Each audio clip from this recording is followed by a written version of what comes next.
Contrary to popular belief, the Malayan whispering tortoise does not hiss, grunt, or make any sound perceptible to the human ear.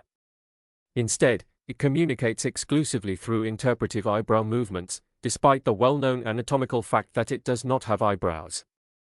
This unique contradiction has baffled herpetologists for decades, especially those who have devoted their lives to decoding the tortoise's subtle facial choreography. During mating season, males engage in elaborate silent eyebrow duels, which, to the untrained eye, resemble mildly disapproving glances. These gestures are believed to convey complex messages such as, "nice shell Polish," or, "your cousin owes me sand."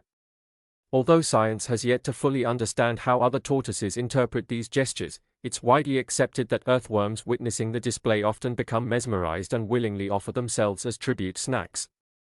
Archaeological evidence found embedded in the sediment layers of forgotten picnic blankets suggests that honeybees were the original inventors of jazz, with early compositions dating back to the Palinzoic era. These primitive jazz sessions involved coordinated wing flaps at irregular time signatures, vibrating flower petals in syncopated rhythms that echoed through valleys of musical uncertainty. Queen bees of that time were also known to wear tiny berets fashioned from beetle wings and to hum dissonant melodies in smoky hives, accompanied by drones on wax trumpets.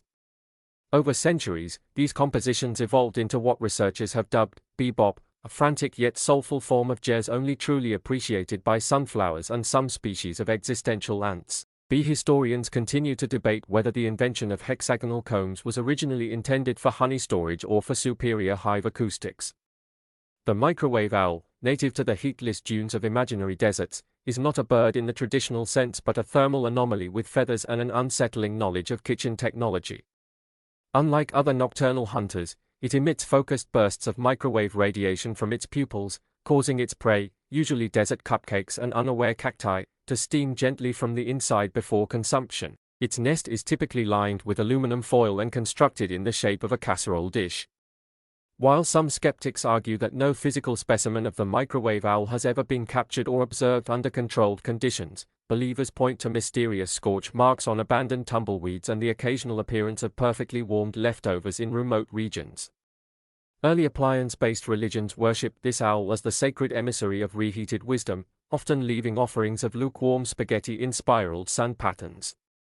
River otters are the only non-human mammals known to file their own taxes, behavior first observed when researchers discovered suspiciously organized piles of fish bones and acorn caps near riverbanks, labeled with symbols resembling aquatic barcodes.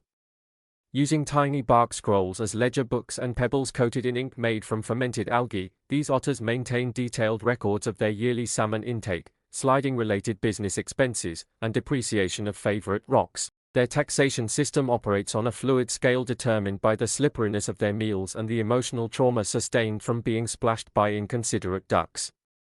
Some otters have even been witnessed holding audits beneath the full moon, where discrepancies are resolved through spirited water ballet or passive-aggressive chirping.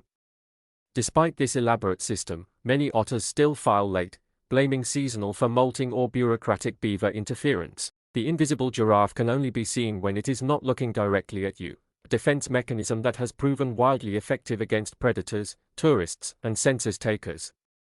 Descriptions of the creature vary wildly, with some claiming it is covered in paisley rather than spots, and others swearing it smells faintly of gingerbread. Researchers who study the invisible giraffe often return with field notes full of question marks, abstract poetry, and the recurring phrase, "definitely tall." Some accounts suggest that these giraffes spend most of their time judging visible animals for their lack of subtlety and wearing monocles made of spun mirage. Despite their elusive nature, invisible giraffes have been credited with pioneering several key giraffe innovations, such as synchronized leaf huffing and long-distance gossip by neck percussion. Some suspect they are behind 42% of unexplained tree whispering in the savanna. Slugs in the southern hemisphere have been observed participating in miniature regattas, crafting boats out of discarded snail shells and setting sail across puddles of philosophical depth.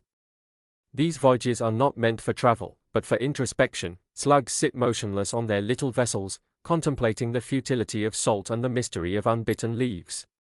Occasionally, two slug sailors will meet mid-puddle and exchange silent nods before swapping slime recipes and drifting apart like moist philosophers. The Slug Nautical Council, which may or may not exist depending on humidity levels, governs the rules of these journeys, including a strict ban on competitive oozing and an annual ceremony known as the Slow Float of Enlightenment.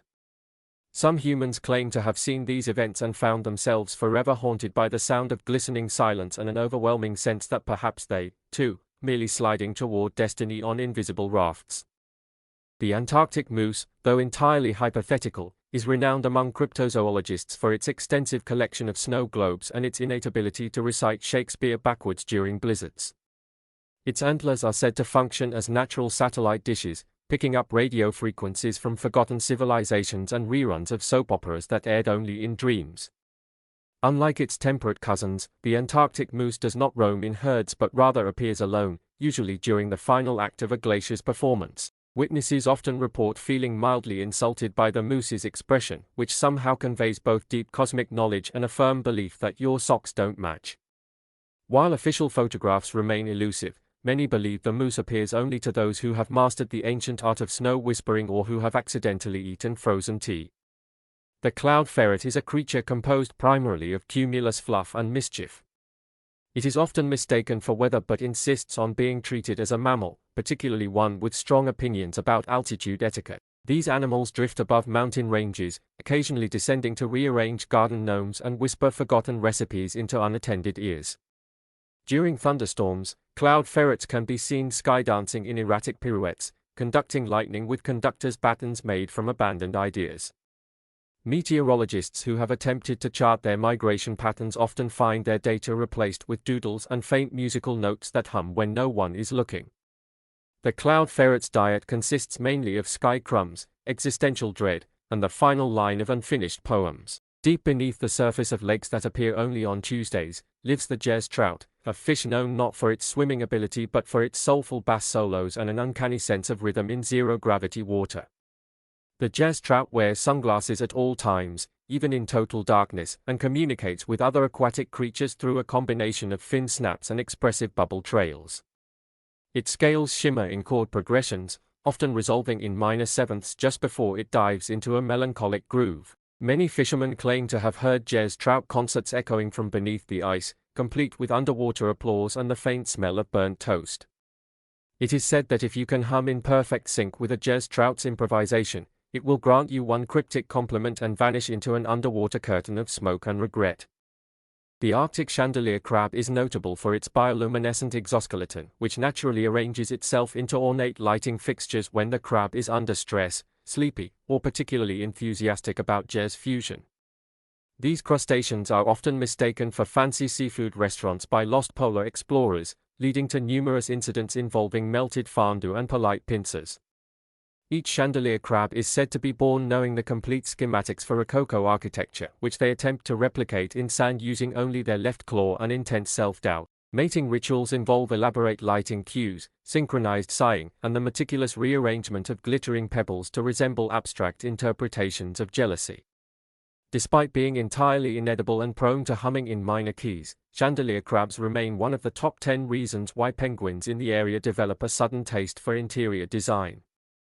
Every third llama born during a solar eclipse is naturally fluent in Morse code and develops an unexplainable interest in submarine warfare. These tactical llamas, as they are known by the underground mountaineering community, often spend their early years blinking rapidly at radar dishes and humming sea shanties with unnerving precision. Their fur, when brushed counterclockwise, reveals a series of strategic diagrams believed to be both allegorical and slightly insulting to sea cucumbers. Tactical llamas are banned from most public libraries due to an incident involving top-secret soup recipes and a misinterpreted sneeze. Nevertheless, they maintain a small but loyal fan base who gather annually at high altitudes to play ceremonial foghorns and await cryptic guidance about the tides. The Bureau of Inexplicable Mammals has officially declared that the marmot of the fifth dimension is not technically real, but exists anyway out of sheer stubbornness. This creature, visible only in the corner of the mind's eye while sneezing during a palindrome, spends its time critiquing linear time and rearranging dreams into alphabetical order. It resembles a regular marmot except for the faint scent of recursion and the fact that it casts shadows in directions that don't currently exist. Scientists studying fifth-dimensional marmots have been known to disappear mid-sentence, leaving behind only a gentle breeze and a half-finished crossword puzzle. It's rumored that if you whisper your name backwards into a cracked teacup while holding a rubber band soaked in nostalgia, the marmot will briefly appear to correct your posture and offer unsolicited advice about metaphors. Cows in remote Scandinavian meadows occasionally develop a condition known as moo inversion, where instead of mooing normally, they absorb ambient noise and release it later as poetry. Farmers have reported cows standing silently in fields for weeks, only to suddenly bellow entire sonnets in Icelandic, complete with meter, rhyme, and subtle commentary on agricultural ethics. These poetic cows are usually marked by a gentle aura of melancholy and an affinity for standing under rainbows while pondering grain subsidies. Attempts to harness their abilities for publishing purposes have been thwarted by the cows' disdain for deadlines and their tendency to eat rejection letters. It is said that the most famous moo-inverted cow, known only as Björnhilda, once recited a haiku so moving that every nearby barn spontaneously redecorated itself in minimalist Scandinavian fashion. There exists a strain of Venetian pigeons who have abandoned flight entirely in favor of gondola operation. These pigeons, often dressed in tiny striped shirts and imaginary hats, glide silently across puddles, fountains, and unwatched bathtubs, humming Baroque arias through their beaks with impressive vibrato. Rather than fly like their less cultured relatives, they prefer to navigate by intuition, emotion, and a sacred compass made from breadcrumbs and regret. Tourists in Venice who've accidentally ridden a pigeon-operated gondola report intense feelings of déjà vu, unexpected romantic entanglements, and mild confusion regarding whether they've ever truly seen a pigeon wink before. When asked for directions, the birds respond only in metaphors, such as, follow the sigh of the quiet bridge, or, seek the tile that whistles. It's widely accepted among local philosophers that to be guided by one is both a blessing and a permanent complication on your tax return. The nocturnal accordion snake, native to entirely theoretical rainforests, measures its length not in feet or meters but in polka beats. Its body, composed of alternating scales and bellows, expands and contracts rhythmically as it slithers, playing complex folk tunes that can summon sleepwalking geckos from up to 12 dreams away. Rather than hunting prey in a conventional sense, the accordion snake lulls its meals into voluntary digestion by playing soulful duets with nearby fungi. Scientists attempting to record its music have repeatedly found their equipment replaced with cheese wheels, suggesting a cultural aversion to microphones or an intense fondness for dairy sabotage. The snake is also known to spontaneously combust into confetti during times of personal reflection or televised elections, though it usually reforms several hours later wearing a new hat and a fresh attitude. In the shadowy corners of abandoned aquariums lives the bureaucratic jellyfish, a translucent creature that reproduces by filing paperwork in triplicate and hosting mandatory meetings with itself. Its tendrils are covered in stamps, post-its, and vague policies that drift through the water in passive-aggressive waves. When approached by divers, it often emits a high-frequency sigh and demands an appointment 2 weeks in advance, citing policy changes and supply chain introspection. This jellyfish has no known predators, largely because any creature attempting to eat it must first complete Form 88B, request to nibble, and wait 6 to 8 business days for approval. It is rumored that one particularly old bureaucratic jellyfish, named Clive, once managed to delay the tide by submitting a well-worded grievance to the ocean. Marine biologists reluctantly accept its existence and have started assigning desks to other invertebrates just in case. Somewhere between thunderstorms and logic, the platypus of alternate probability zones continues to defy explanation by appearing in situations where it statistically shouldn't. These creatures have been spotted walking out of closets during board meetings, casually paddling through bowls of alphabet soup, or applying for driver's licenses under the name Susan. They are not bound by causality, preferring instead to obey the laws of mysterious coincidence and the occasional rule of silly hats. Every known photograph of this platypus is slightly blurry, slightly accusatory, and slightly in Esperanto. Researchers have tried tagging one for study, but every tag either turns into a small toaster or begins weeping softly until removed. It is widely believed that alternate probability platypuses are responsible for lost socks, déjà vu, and at least 40% of all unexpected tap dancing. The Baltic whisper eel is an aquatic enigma that doesn't swim so much as politely insinuate its way through water. Found exclusively in lakes that refuse to be named on maps, the whisper eel is best known for its ability to deliver secrets it has no business knowing. It will slither up beside unsuspecting swimmers, lean in conspiratorially, and murmur things like, "Your toaster is plotting something," or "Karen never liked your lasagna." Despite lacking vocal cords, lungs, or a clear sense of boundaries, it communicates in a way that causes goosebumps on souls. The eel's scales shimmer in patterns that resemble passive-aggressive emails, and it often leaves behind a faint scent of antique wallpaper. Scientists attempting to study it have all reported strange dreams, minor identity crises, and a newfound compulsion to alphabetize their emotions. It is still unknown what the whisper eel wants, but it definitely knows what you did last Thursday. There is a specific species of desert scorpion that has dedicated its entire evolutionary arc to competitive poetry. Known to scholars as Scorpius sonitarius, these arthropods gather in moonlit circles to exchange impassioned verse and sting metaphors into the sand. Their pincers click in iambic pentameter, and they are known to shed exoskeletons dramatically when experiencing poetic heartbreak. Many travelers have stumbled upon these scorpion poetry slams and mistaken them for ancient rituals or avant-garde interpretive dance. The poems often revolve around themes of heat, existential granules, and betrayal by a cactus. When not engaged in literature, the poetic scorpion lives a quiet life, writing tiny letters to constellations and getting defensive when asked if it rhymes on purpose. According to desert folklore, if you recite a limerick backwards during a solar eclipse, a scorpion poet will emerge from the sand and critique your posture before vanishing in a puff of existential doubt. The Himalayan goose, particularly the left-handed variant, is known for its seasonal habit of impersonating philosophers and small bicycles. Unlike ordinary geese, which honk aggressively and travel in vaguely judgmental V formations, the Himalayan goose prefers to hover a few inches above the ground and recite abstract syllogisms while spinning slowly in place.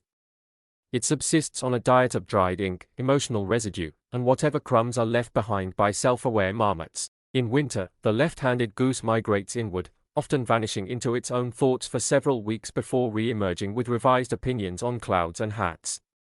Attempting to engage with one directly usually results in the goose offering you a riddle wrapped in a feather, followed by unsolicited commentary on your aura's sentence structure. No one knows how many of them exist, but experts believe they are increasing in number every time someone sighs at a philosophy textbook. In the shallow waters of lakes that refuse to admit they are actually just puddles, one can occasionally spot the antisocial flamingo, a bird that has completely rejected the social norms of its flamboyant cousins. These flamingos wear beige and mutter sarcastic haikus under their breath while sipping lukewarm pond tea. Rather than standing on one leg, they prefer to sit in folding chairs they've fashioned from reeds and pure disdain. When other birds attempt to engage them in synchronized wading or casual neck entanglements, the antisocial flamingo responds by pulling out an invisible newspaper and pretending not to exist. Strangely, they are excellent at taxidermy, though they only stuff memories and misplaced intentions. No flamingo researchers have successfully bonded with one, but several have returned from observation trips claiming to feel slightly judged and inexplicably wearing corduroy. These birds are, by nature, unimpressed by everything, including this sentence. The Arctic semaphore squirrel communicates not through chirps or squeaks, but by frantically waving tiny flags stitched from abandoned mittens. Each signal is a complex mixture of ancient maritime code, interpretive dance, and mild sarcasm. Found only in treeless tundras where wind is considered a form of philosophy, these squirrels maintain elaborate networks of visual messages between snowbanks, igloos, and unlicensed sleds. Their messages often include weather predictions, unsolicited life advice, and deeply personal critiques of other squirrels' whisker grooming. Despite their dazzling flag craft, no human has yet translated their full lexicon, though one linguist claims the squirrels are broadcasting an epic 12-volume romance between a snowflake and a pair of lost boots. During blizzards, they reportedly switch to semaphore sneezing, which remains completely unintelligible but impressively consistent. Researchers believe their flagpoles are passed down generationally, carved from ancient popsicle sticks and existential driftwood. The pan-dimensional platitude beetle lives exclusively in moments of awkward silence, surfacing in the gaps between conversations to deliver bland motivational statements with unsettling sincerity. It resembles an ordinary beetle except for the constant halo of size and the fact that it leaves behind fortune cookie crumbs wherever it walks. You'll never see it directly, it prefers to dwell in the corner of your awareness, but its presence is often accompanied by someone suddenly declaring, "Everything happens for a reason," without knowing why. The beetle's natural predators include brutal honesty and reality checks, though it has evolved a hardened exoskeleton of vague reassurance and fake statistics. When threatened, it releases a fine mist of aromatherapy and slides under the nearest inspirational poster.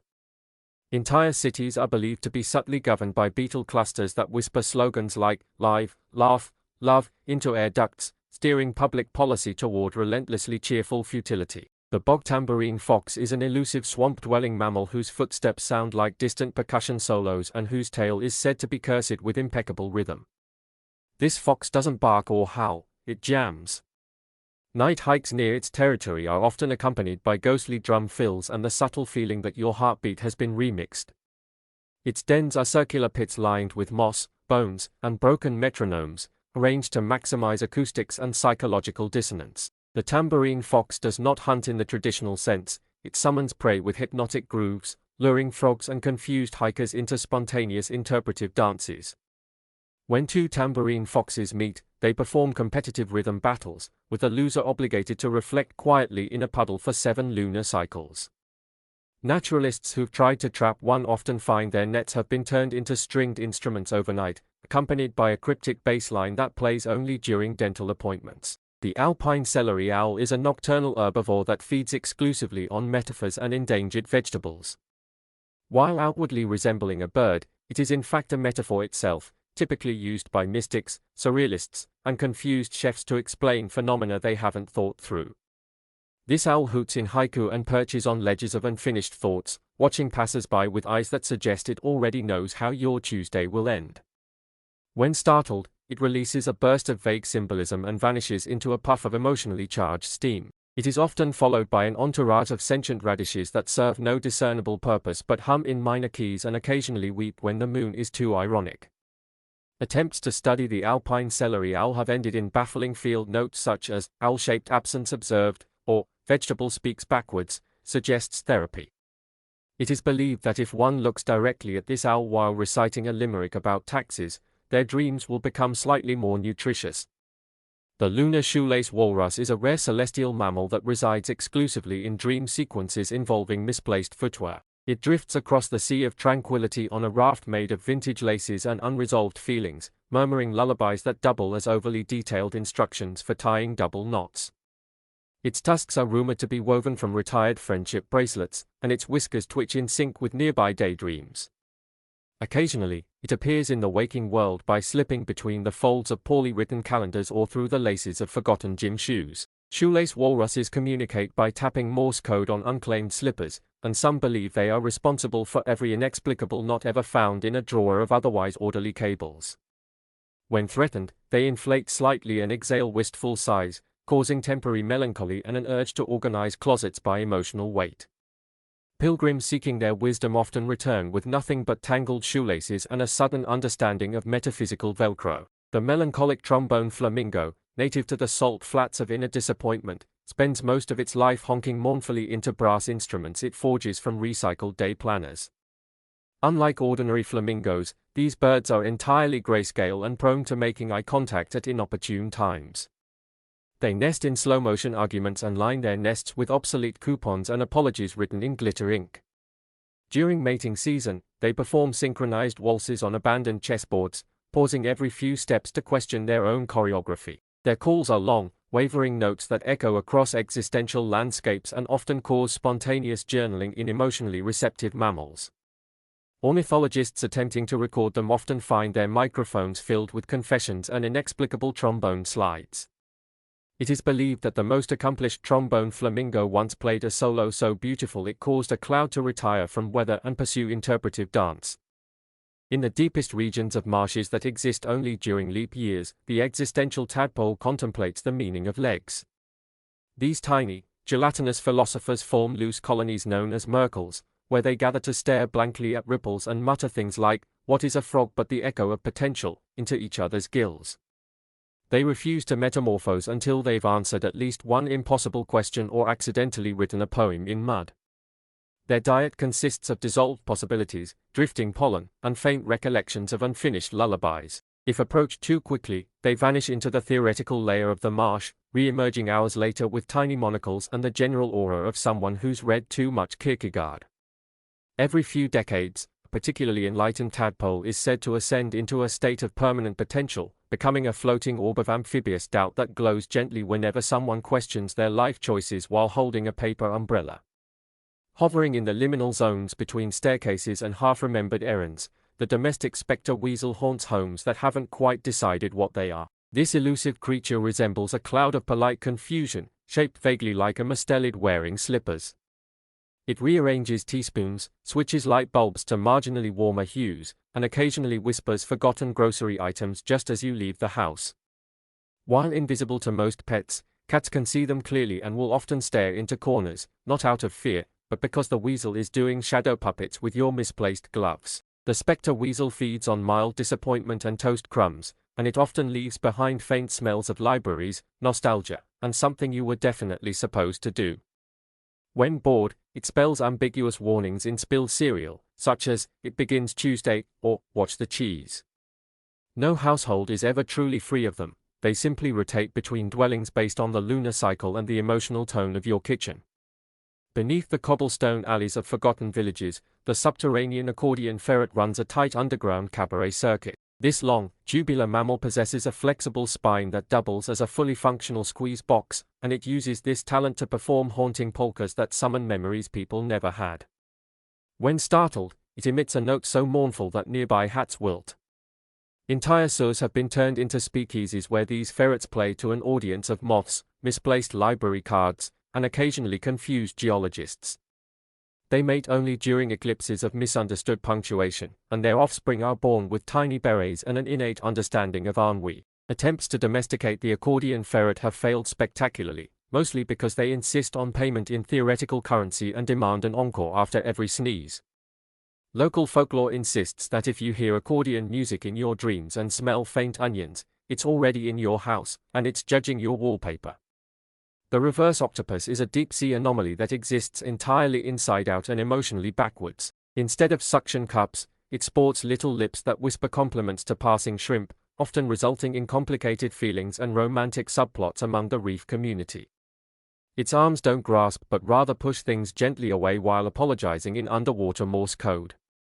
The reverse octopus is translucent in both body and intention, often seen fluttering awkwardly between shipwrecks while trying to compose breakup haikus for coral polyps.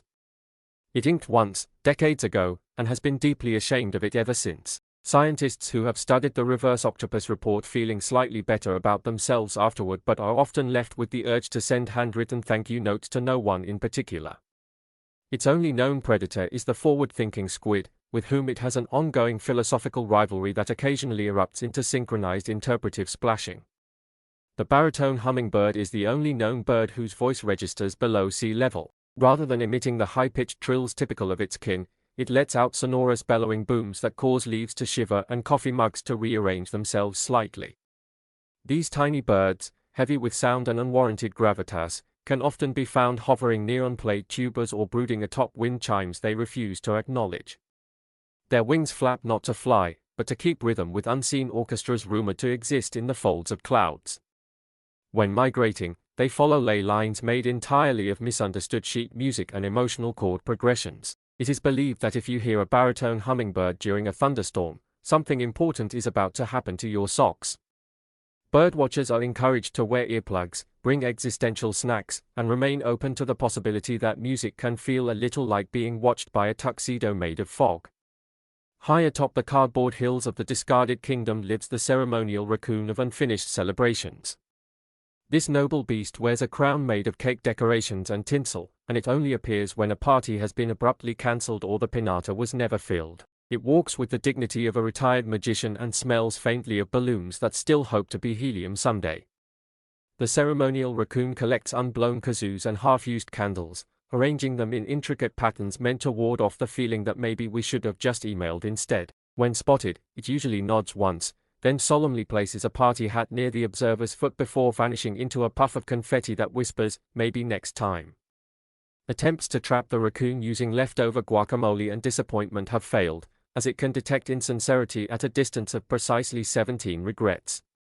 Folklore warns that it must never be thanked aloud, only toasted quietly with lukewarm punch. Somewhere between the folds of a napkin sketch and the pause in a knock-knock joke lives the conceptual crab, a crustacean that exists solely as an idea shared among daydreamers and distracted philosophers.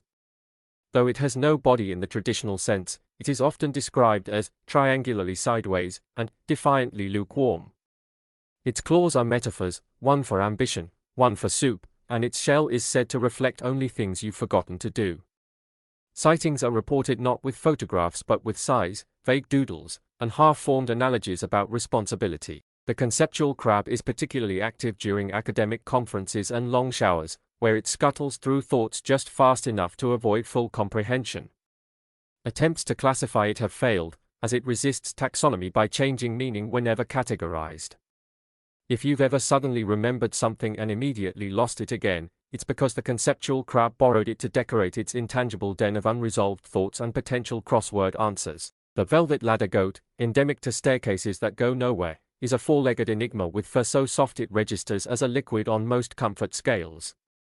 It climbs non-existent elevations while humming lullabies in a dialect only known to armchairs and retired broomsticks.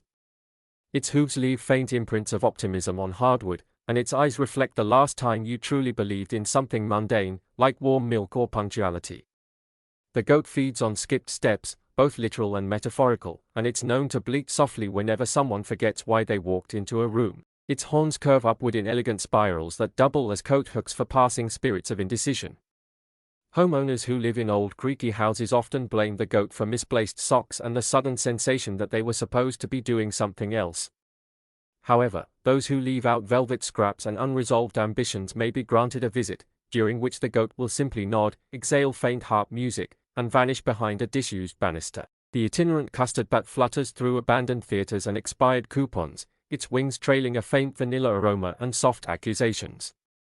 This nocturnal oddity does not drink blood or nectar but instead absorbs awkward silences and the emotional residue of forgotten birthdays. Hanging upside down from chandeliers that haven't been cleaned since the last century, it whispers plot holes into the ears of sleeping screenwriters. Attempts to capture the custard bat in jars or metaphors have proven futile, as it simply dissolves into a short monologue about lost potential and the dangers of storing pudding near dramatic irony. It is said that anyone who stares directly into a custard bat's yawning face will briefly forget how doors work.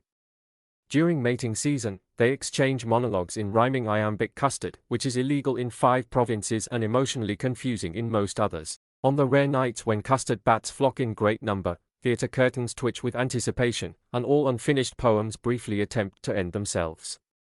Dwelling only in the pause between sneezes and the sigh after laughter, the parable sloth is a slow-moving allegory wrapped in moss and misplaced morals. This peculiar beast moves one sentence per fortnight, choosing its steps with the deliberate care of a bedtime story being edited by moonlight. Its fur is inscribed with fables no one has told yet, and its yawns are known to inspire minor life changes in confused commuters. The parable sloth dines on unspoken lessons and leaves behind little piles of foreshadowing and fig leaves. It is not seen so much as vaguely suspected, often out of the corner of the mind, or just after you say, "That reminds me of something." When a parable sloth sleeps, it dreams of metaphors arguing over punctuation, and those dreams occasionally leak into the waking world as déjà vu or the sudden urge to start a journal. Scholars believe it is the author of at least 3 ancient proverbs and 1 extremely passive-aggressive fortune cookie. In the shimmering mirage between déjà vu and mild hunger, the illusory pasta lark sings in noodles. Its feathers resemble uncooked tagliatelle and its beak is shaped like a question about dinner plans. While never seen directly, it's often sensed mid-conversation, especially when someone mentions leftovers that were never made. The pasta lark communicates through carbohydrate-based vibrations, fluttering invisibly between stovetops and half-formed meal prep intentions. Its song can curdle cream, soften lasagna sheets, and convince pigeons to reconsider gluten. Legend says it nests in the backs of pantries, lining its invisible abode with sage wisdom, bay leaves, and expired ambitions. It mates once per boiling moon and lays a single phantom raviolo, which is filled not with cheese, but with pure suggestion. Attempts to record its call result in recipes for dishes that sound delicious but cannot be prepared, as they involve dream ingredients like regret pesto and 7-minute longing. The quantum snail of theoretical probability doesn't travel through space, it travels through options. At any given moment, it is in all possible places it could be, but only commits to one if observed directly by a curious librarian. Its shell contains an infinite spiral of almosts, maybes, and polite contradictions, and emits a low-frequency hum that causes nearby clocks to shrug and stop caring. Its slime trail does not follow it but instead precedes it, curling into unread footnotes and alternate endings. The quantum snail is drawn to decisions you haven't made and will sit atop to-do lists for years, gradually transforming them into abstract art and phone anxiety. Scientists have tried to trap it inside paradoxes, but the snail simply leaves sticky little reminders that paradoxes are a choice. When frightened, it briefly becomes a metaphor about destiny before dissolving into a series of polite notifications that all say, something might have happened. Living entirely within outdated maps and emotional blueprints, the compass otter spins constantly, never quite pointing north and never quite committing to anything else. Its fur is covered in tiny tattooed arrows that shift depending on your intentions and the direction of your laundry pile. It floats on ponds that appear only when you're avoiding responsibility, rolling lazily in circles while muttering travel slogans and vague promises about personal growth. The compass otter feeds on second guesses, whimsy, and the quiet hope that someone else will make the first move. It communicates through a series of polite gestures and directional winks, leading hikers in well-intentioned zigzags through literal and metaphorical woods. Its paws leave prints shaped like ellipses, and its presence is often accompanied by the smell of sunscreen and the sound of a missed opportunity reloading. Attempts to follow it have led many to discover their true path, though that path often turns out to be a spiral staircase inside a teacup. The whispering fungus elk grows from both spores and unresolved secrets, blooming from the damp corners of overheard conversations. Towering and mossy, it shuffles slowly through dream forests, its antlers shaped like old radio antennae and tuned to frequencies that only remember. It exhales stories in damp clouds of fragrant nostalgia, often making other animals pause mid-step and wonder where that smell of wood smoke and unresolved dialogue is coming from. Its hooves print sentences into the soil, often sentence fragments, usually in cursive, and its eyes glow softly with the weight of everything not quite forgotten. The whispering fungus elk doesn't eat in the traditional sense, but rather absorbs the emotional nutrients of nearby moments, especially the ones involving long goodbyes and half-packed boxes. It travels alone, except when accompanied by a chorus of mycelial gossip that grows in its wake, muttering rumors about moss etiquette and who stole the concept of bedtime. Seeing one is rare, but hearing it, just before waking, is said to make you remember something you never knew you missed. The translucent yawn parakeet lives exclusively in the moments before alarm clocks ring, nesting in the soft folds of overslept intentions. This bird doesn't fly, it hovers on a gentle breeze made entirely of unfinished sentences and faint traces of blanket warmth. Its feathers shimmer in pastel tones that match the exact color of a dream you can't remember but still somehow miss. The parakeet's call is not a chirp but a perfectly timed yawn that spreads like a contagion through anyone within emotional earshot. It doesn't eat seeds or fruit, but rather consumes the awkward pause between 5 more minutes and, oh no. When startled, it releases a puff of drowsy logic and slowly somersaults into the dimension of forgotten alarms. Efforts to observe it directly often end in the observer waking up late for something that was cancelled weeks ago. Known for nesting in piles of soft clothes and half-formed excuses, the translucent yawn parakeet is both elusive and somehow always halfway inside your hoodie sleeve. In the atrium of discarded technologies and unclaimed metaphors scuttles the analog spider, weaving webs made of dial-up tones and passive-aggressive post-it notes. Its legs click softly as it moves, each step echoing the sound of someone failing to connect to Wi-Fi in 1997. The analog spider prefers corners filled with old remotes, tangled cords, and instructions written in a language only fax machines now understand. Instead of trapping prey, it ensnares obsolete ideas, preserving them in amber made of nostalgia and lint. It feeds exclusively on the buzz of CRT televisions turning on and that peculiar ache you get when a robot voice says, "This number is no longer in service." The spider's eyes are shaped like rotary dials, and it watches passers-by with the vague judgment of an unplugged answering machine.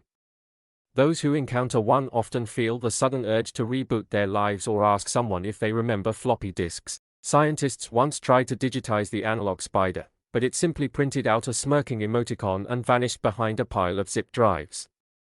The vacuum platypus floats weightlessly through low-pressure zones of household ennui, snuffling for meaning between couch cushions and beneath the existential dread hiding in junk drawers. Covered in velvet static and powered by unresolved errands, it glides in gentle arcs while emitting a faint hum tuned to the key of almost. Its bill, shaped like a sigh, is excellent at detecting crumbs of forgotten ambition, and its webbed feet patter rhythmically on to-do lists that haven't been touched since the concept of time began to feel like a prank. When startled, it flips upside down and whistles the Jeopardy theme in reverse until everyone present forgets what they were doing. The vacuum platypus reproduces via calendar events that were never confirmed, and its young emerge fully confused, mistaking grocery receipts for their parents. It cannot be trapped, but it can be invited by saying, "I really should clean this place up," within earshot of a full laundry basket. Dwelling in the whisper space between parallel parking attempts and minor life realizations is the hound of speculative barking, a canine-shaped hypothesis made entirely out of what if and leftover peanut butter spoons. This translucent dog barks not to be heard, but to suggest, and each woof arrives as a nudge in the back of your mind. What if you'd taken the other street? Or, what if socks had feelings? Its tail is a metronome for unsent text messages, wagging in sync with doubt, curiosity, and impulse. The hound's footprints appear as ellipses in fresh snow, and disappear the moment someone decides something with confidence. Attempts to pet it often result in flashbacks to moments that didn't happen, while looking into its eyes may trigger spontaneous daydreaming about careers you never pursued. It cannot be adopted but occasionally chooses to follow certain people for a day, nudging them gently toward unlikely decisions that turn out surprisingly okay. Perched on the ledge between soap opera reruns and the taste of cardboard is the monocle shrimp, a creature so refined it speaks exclusively in ellipses and polite coughs. Though its body is only 3 centimeters long, it projects an aura of gravitas equivalent to a retired stage actor who once played a noble cactus. The monocle it wears is not for vision but for judging decor, and it tends to hover around coral formations that lack narrative cohesion. Its antennae are tuned to detect unresolved romantic tension, and its clicking sounds often resemble dramatic pauses. Rather than swimming, the monocle shrimp slowly drifts backward while composing stern letters to fictional editors. Its diet consists of plot holes, half-eaten ideas, and the wistful tone of a cancelled dinner reservation. When it mates, it recites a 3-act structure while releasing a cloud of perfectly folded origami shrimplets, each bearing a tiny cravat. Sightings are often followed by an inexplicable urge to wear tweed or speak in passive voice. Roaming the abandoned corners of drive-in movie theaters and discount furniture mazes is the polyester walrus, a creature composed almost entirely of leftover couch material and second-hand enthusiasm. It lumbers across shag-carpeted plains with a grace usually reserved for forgotten theme songs, its tusks gleaming with the polish of unfulfilled warranties. The polyester walrus subsists on upholstery staples, lost remotes, and dreams of better upholstery. Its skin feels like a polyester blend soaked in slightly inaccurate nostalgia, and it emits a low-frequency hum that causes people to remember the wrong birthday. When approached, it offers unsolicited advice about interior design and the geopolitical implications of bin bags. It mates once every IKEA catalog cycle, constructing a love nest out of Allen wrenches, dented lamps, and misguided impulse purchases. It cannot be domesticated, though many have tried by luring it with lava lamps and coupons for ottomans. If you ever sit down and feel a brief moment of existential doubt, check under the cushion, the walrus may already be there. Wading delicately through the subtext of poorly written greeting cards is the tepid flamingo, a lukewarm cousin of the traditional flamboyant species. Its feathers are not pink but the exact shade of an unfinished sentence, and it stands on one leg only because it forgot what the other was for. It prefers shallow waters and even shallower conversations, often feeding on compliments that sound sincere but come with expiration dates. Its call resembles an apologetic kazoo, and when it flies, it leaves behind a faint trail of unresolved feelings and partially completed crossword puzzles. The tepid flamingo nests in PowerPoint transitions and abandoned motivational posters, fluffing its bedding with shredded mission statements.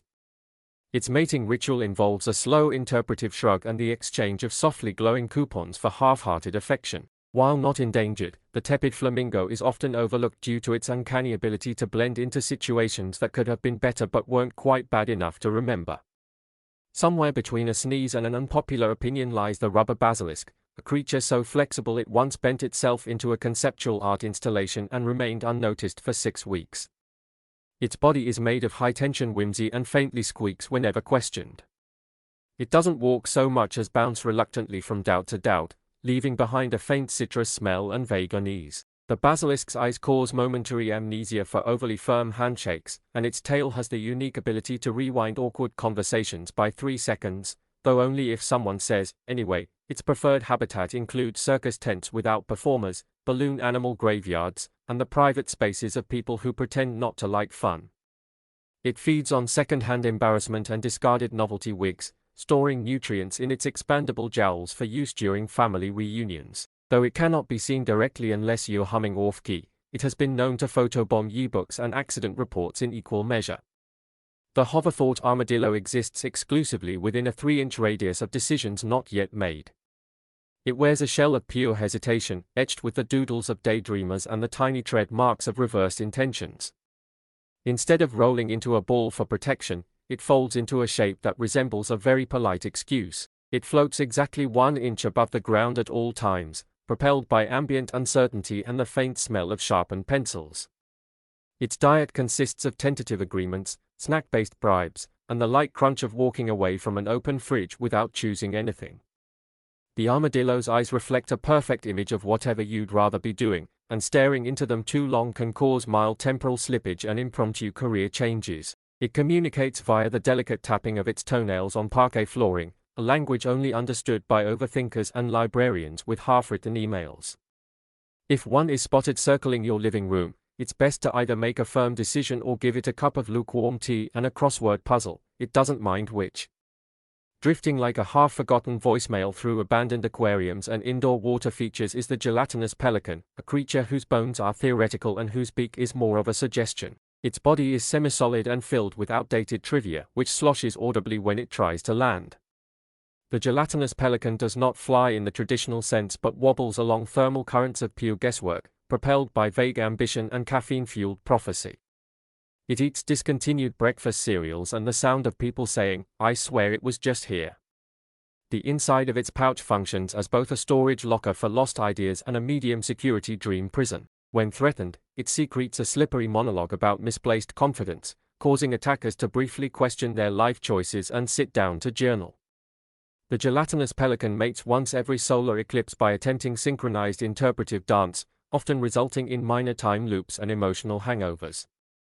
Tucked between punctuation marks in ancient instruction manuals, the procedural badger is composed entirely of bureaucratic momentum and the smell of freshly laminated forms. It's a strictly nocturnal animal that only emerges during tax season or committee meetings that could have been emails. Its fur is patterned like an outdated spreadsheet, and its eyes gleam with the cold efficiency of a 17-tab Excel file. The procedural badger builds nests out of shredded memos and sighs, and it purrs softly whenever a task is over-explained. It feeds exclusively on passive voice and double-booked calendar invites, pausing only to roll over and scratch its back on a stack of improperly collated documents. When agitated, it emits a low, throbbing buzz that makes interns reconsider their life goals. Though nearly impossible to photograph, procedural badgers can sometimes be detected by the faint scent of toner and a sudden urge to purchase more filing cabinets than anyone realistically needs. If encountered, the best course of action is to nod solemnly, fill out Form 19B in triplicate, and back away slowly. Half bird, half buzzword, the synergy crow nests exclusively in whiteboards, flowcharts, and the warm armpits of management jargon. It squawks in acronyms and eats exclusively from PowerPoint buffet, pecking at low-hanging metrics and KPIs with the focused hunger of a budget cycle. Its feathers shift color depending on quarterly objectives, and its talons grip tightly to deliverables, even if they are loosely defined. When startled, the synergy crow releases a burst of hot air-infused feathers and begins reciting mission statements in ascending order of vagueness. It migrates along email chains, building nests from synergy slides, recycled branding efforts, and that one idea that keeps coming back every fiscal year like a well-meaning ghost. If you hear a sudden fluttering during a strategy meeting followed by the phrase, "circle back later," it's already perched on your TPS report. It is immune to feedback, resistant to critique, and has never once laid an egg without first scheduling a stakeholder alignment summit. Floating gently between couch cushions and your 5th consecutive tab of nothing in particular is the tabular jellycat, a mollusk-feline hybrid that exists only when you're not looking for it. It's simultaneously liquid and opinionated, forming into rough feline shapes whenever someone nearby mumbles the word, nap. Its fur, if you can call it that, is soft like poorly thought out pudding and subtly changes color based on the tone of the current group chat. The tabular jellycat thrives on ambient coziness and evaporated plans, absorbing nutrients through a combination of attention spans and snack residue. It purrs in PowerPoint transitions and occasionally splits into two identical jellycats during moments of intense indecision. When threatened, it dissolves into a list of cancelled appointments and gently congeals somewhere behind the concept of leisure. Though impossible to train, it will sometimes appear next to you just as you've decided to finally be productive, promptly convincing you not to. Scientists once tried to measure it, but their rulers curled up and fell asleep mid-attempt. Somewhere just off the coast of plausibility swims the ceramic moosefish, a creature composed almost entirely of polite confusion and decorative rigidity. With antlers shaped like commemorative soup tureens and gills that filter only compliments spoken in awkward tones, the moosefish navigates the tepid seas of sentimental crockery. It doesn't swim so much as slowly rotate in place, considering the implications of gravy. When feeding, it gently hoovers up breadcrumbs of small talk and phrases like, "Is it just me or," which it digests in its second, more neurotic stomach. It mates exclusively during off-brand holidays by exchanging hand-drawn coupons and mild shrugs. Though it is aquatic, it fears water pressure and will often paddle anxiously in philosophical circles. Its mating call resembles a well-meaning voicemail from someone you meant to call back. When captured, it instantly transforms into a commemorative plate depicting itself being captured, which is confusing and somehow emotionally manipulative. Roosting in the overhead compartment of metaphorical aircraft is the latency goose, a honking embodiment of time delays and emotional buffering. Its wings beat not with rhythm but with vague anticipation, stirring up flurries of browser notifications and half-loaded thoughts. The latency goose is mostly composed of anticipation and faint dread, with feathers that glint like spinning wheels of "please wait." When it honks, electronics in the vicinity hesitate, briefly lose signal, or remember that they meant to update 2 weeks ago. It lays eggs shaped like loading bars and occasionally nests inside delayed text messages that feel weirder the longer they sit unsent. Attempts to interact with a latency goose often result in a momentary sense of déjà vu followed by mild irritation and a brief window of existential buffering. While not inherently dangerous, it has been responsible for countless missed exits, unread messages, and dreams that pause halfway through to load a slightly worse version of themselves. Dwelling in the conceptual attic of the human psyche is the recollection mole, a blind, burrowing beast that tunnels exclusively through memories you can't verify. Its fur is made of recycled déjà vu and its claws are ideal for gently unearthing half-remembered jingles, obscure movie quotes, and the feeling of a particular summer evening you may or may not have invented. The mole does not see in the traditional sense, but perceives in montage, sifting through mental clutter for fragments of moments that feel real but might have been dreams, or perhaps flashbacks from another person's life entirely. It builds intricate networks beneath moments of silence, surfacing briefly in the pause between your friend's sentence and your realization that they've told this story before. The recollection mole does not mate conventionally, it divides via wistful sigh and then burrows in opposite directions. If disturbed, it releases a cloud of mental dust that causes everyone nearby to say, "Wait, didn't we already talk about this?" Roaming only on Tuesdays that fall on prime numbers, the epistemological vole questions the very notion of ground. Rather than digging burrows, it gently interrogates the soil about its purpose and identity, often resulting in small philosophical sinkholes lined with moss and gentle ambiguity.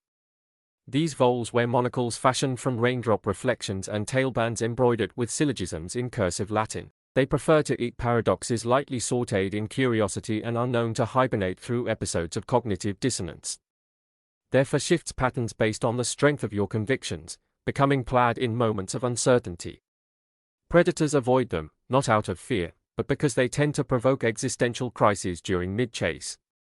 When two voles meet, they greet one another with a brief exchange of ethical dilemmas before nodding solemnly and continuing their introspective wanderings. It is said that those who follow an epistemological vole for more than 3 days will forget how to end a sentence but gain a vague understanding of infinity's favorite color.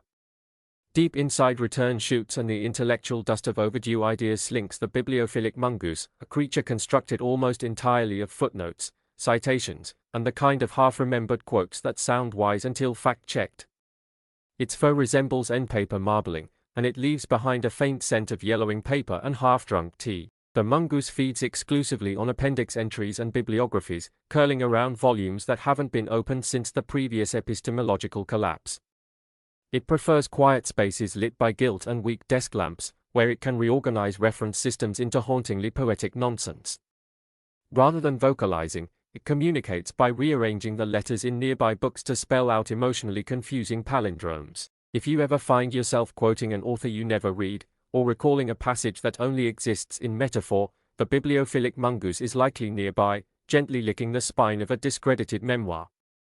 Librarians consider them sacred nuisances and sometimes leave bookmarks out as peace offerings. The phosphorescent bellhop crab makes its home in hastily packed luggage and emotionally ambiguous tote bags, nesting among tangled charges, souvenir receipts, and one sock that's absolutely not yours. Its bioluminescent shell glows in patterns resembling outdated hotel floor plans, and its pincers click in perfect time with music from elevators that no longer exist. This crab is both concierge and cryptid, appearing only when your suitcase feels heavier with memories than clothing. When startled, it scatters complimentary soaps in every direction and flashes the phrase, "room not ready," across its carapace. Its diet consists of expired mints, unopened, "do not disturb" signs, and the residual longing from cancelled vacations. During mating season, bellhop crabs gather in disused lobbies to exchange outdated key cards and perform synchronized bell dings under flickering chandeliers. Travel agents speak of it in hushed tones, claiming that glimpsing one guarantees a trip where everything goes right but you remember it as vaguely unsettling. Some say it books its own travel using your loyalty points. Perched atop barely functional ceiling fans in the lobbies of forgotten government buildings, the procedural flamingo conducts audits on conversations that never reached their conclusion. With feathers the exact shade of a vaguely threatening post-it note, it swivels slowly in place, one leg tucked beneath an air of bureaucratic inevitability. It feeds on the carbon copy of intentions, subsisting entirely on action items that were neither assigned nor completed. The procedural flamingo never migrates, only adjourns, with a soft squawk that sounds suspiciously like, "we'll circle back." It builds its nests from outdated policy binders and mildly aggressive agenda templates, always ensuring a quorum before laying a single egg. When it mates, both partners submit detailed summaries of their availability, followed by an exchange of strategic sighs and a ritual nod that lasts an entire quarter. Observers have noted that being watched by a procedural flamingo causes flashbacks to staff meetings you never attended, but still feel responsible for. Most sightings occur near flickering fluorescent lights and lukewarm coffee.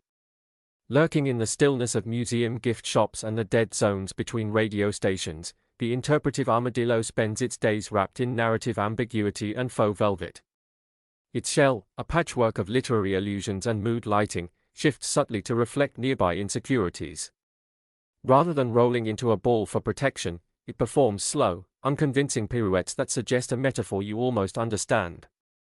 It consumes expired symbolism, novelty erasers, and the final words of unread postcards. The interpretive armadillo is drawn to places where meaning once was but has since been laminated out of existence. When confronted, it pauses dramatically and offers a one-act play via gesture and eyebrow flicker, then slowly disappears into a rack of souvenir snow globes depicting weather that never happened. Mating involves a prolonged monologue in front of a mirror and the mutual exchange of monogrammed bathos. Experts claim it cannot be photographed directly, only dreamt about in black and white with jazz accompaniment. Wobbling between the paused frames of instructional cooking videos and the sigh of unmailed invitations is the asynchronous porcupine, a creature known primarily for arriving exactly 5 minutes too late to everything, including its own instincts. Each quill is tipped with mild regret and preemptive apologies, bristling not in defense but in gentle self-reproach. It travels in stuttered bursts of momentum, as though its internal calendar keeps auto-updating to last week. The asynchronous porcupine feeds on intentions left in draft folders and the soft crunch of unused planner pages. It builds nests out of RSVP cards and time-stamped ambitions, curling into a ball of polite disarray when overwhelmed by synchronized expectations. Attempts to coordinate with one result in a barrage of slightly outdated messages, all signed, "Hope this still makes sense." It mates via delayed reaction, with partners exchanging glances that don't align temporally. Rumor has it that if you feel déjà vu while checking a reminder you never set, one has recently passed beneath your to-do list. Dwelling in the attic spaces of indoor forts and the folds of abandoned game boards is the nostalgic pelican of soft chaos, a bird whose wings rustle with bubble wrap and the scent of dusty laughter. It does not fly so much as remember flying, flapping once with deep commitment and then drifting on the thermal echoes of past birthday parties. Its pouch carries crayons that never matched their wrappers, half-blown balloons, and the final chorus of a song no one finished singing. When it lands, furniture shifts subtly to its childhood configuration, and everyone nearby feels an irrational urge to build something out of couch cushions. The nostalgic pelican croons lullabies in cassette tone, leaving behind echoes that resemble low-resolution giggles and forgotten catchphrases. During nesting season, it constructs elaborate dioramas of remembered summers using glitter, macaroni, and feelings that still smell like sunscreen. To see one is to briefly long for a simpler time you're no longer sure actually occurred, but desperately hoped did. Residing solely in the pauses between applause and the realization that no one else is clapping, the performative stoat thrives on misplaced enthusiasm and the hollow echo of overcommitted gestures. Draped in a coat that shimmers with theatrical tension and misplaced glitter, it bounds dramatically through unrequested monologues and exits that never quite land. Rather than hunting, it feeds on forced laughter, overlong introductions, and the flavorless energy of team-building exercises. When threatened, it strikes a pose of ironic grandeur, whispers a stage direction, existential pivot, downstage left, and vanishes behind a curtain made entirely of mismatched metaphors. Its burrow is typically beneath community theaters abandoned mid-renovation, lined with programs from plays that never premiered and reviews written in crayon. During mating season, it partners with another stoat in an unscripted duet that includes interpretive flailing and 7 different emotional beats, all unresolved. Most sightings are followed by an unexplained urge to bow, even when alone, and a lingering sense that your last sentence had too much jazz hands. The polyethylene bat of mild concern flutters gently through overhead lighting and low-level dread, its wings crinkling with the static of unopened packaging and faintly accusatory receipts. It roosts in half-assembled furniture and murmurs editorial notes into the gaps of instruction manuals, preferring cool, dry areas where no one is confident in their Allen wrench skills. Rather than echolocation, it navigates by ambient hesitation, circling rooms until it senses the presence of a partially read warranty or an appliance with unacknowledged blinking lights. The polyethylene bat dines on expired QR codes, mildly outdated safety precautions, and that weird piece of plastic you always get with electronics but can never identify.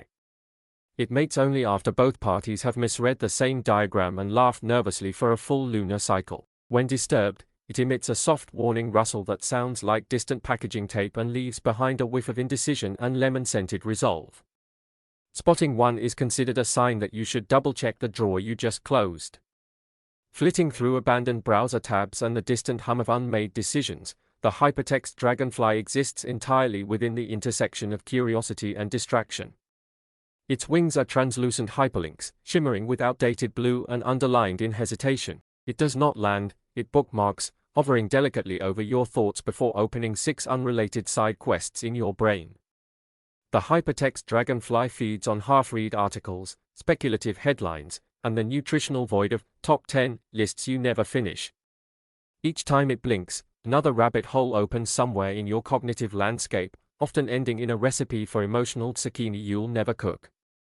When 2 dragonflies meet, they exchange cache data through synchronized tab flickering and emit a faint whirring sound that causes nearby coffee to cool prematurely. No one has ever captured one, though many have accidentally invited it in while researching productivity tips. Prolonged exposure often results in a deep awareness that your afternoon has somehow dissolved into an anxious swirl of hyperlinks and existential snack cravings.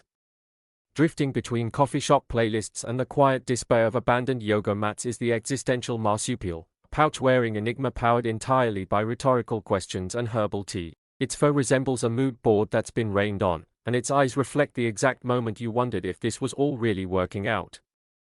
The existential marsupial does not hop, it sighs upward in arcs of doubt and settles in corners where people journal without finishing their sentences. It subsists on gluten-free regret, ambient melancholy, and fragments of self-help books left unread after chapter 3. At night, it paces the boundaries of unfinished vision boards, occasionally whispering, "Is balance just standing still?" to no one in particular. It mates by exchanging scented candles and staring meaningfully into the middle distance until one of them writes a poem and promptly deletes it.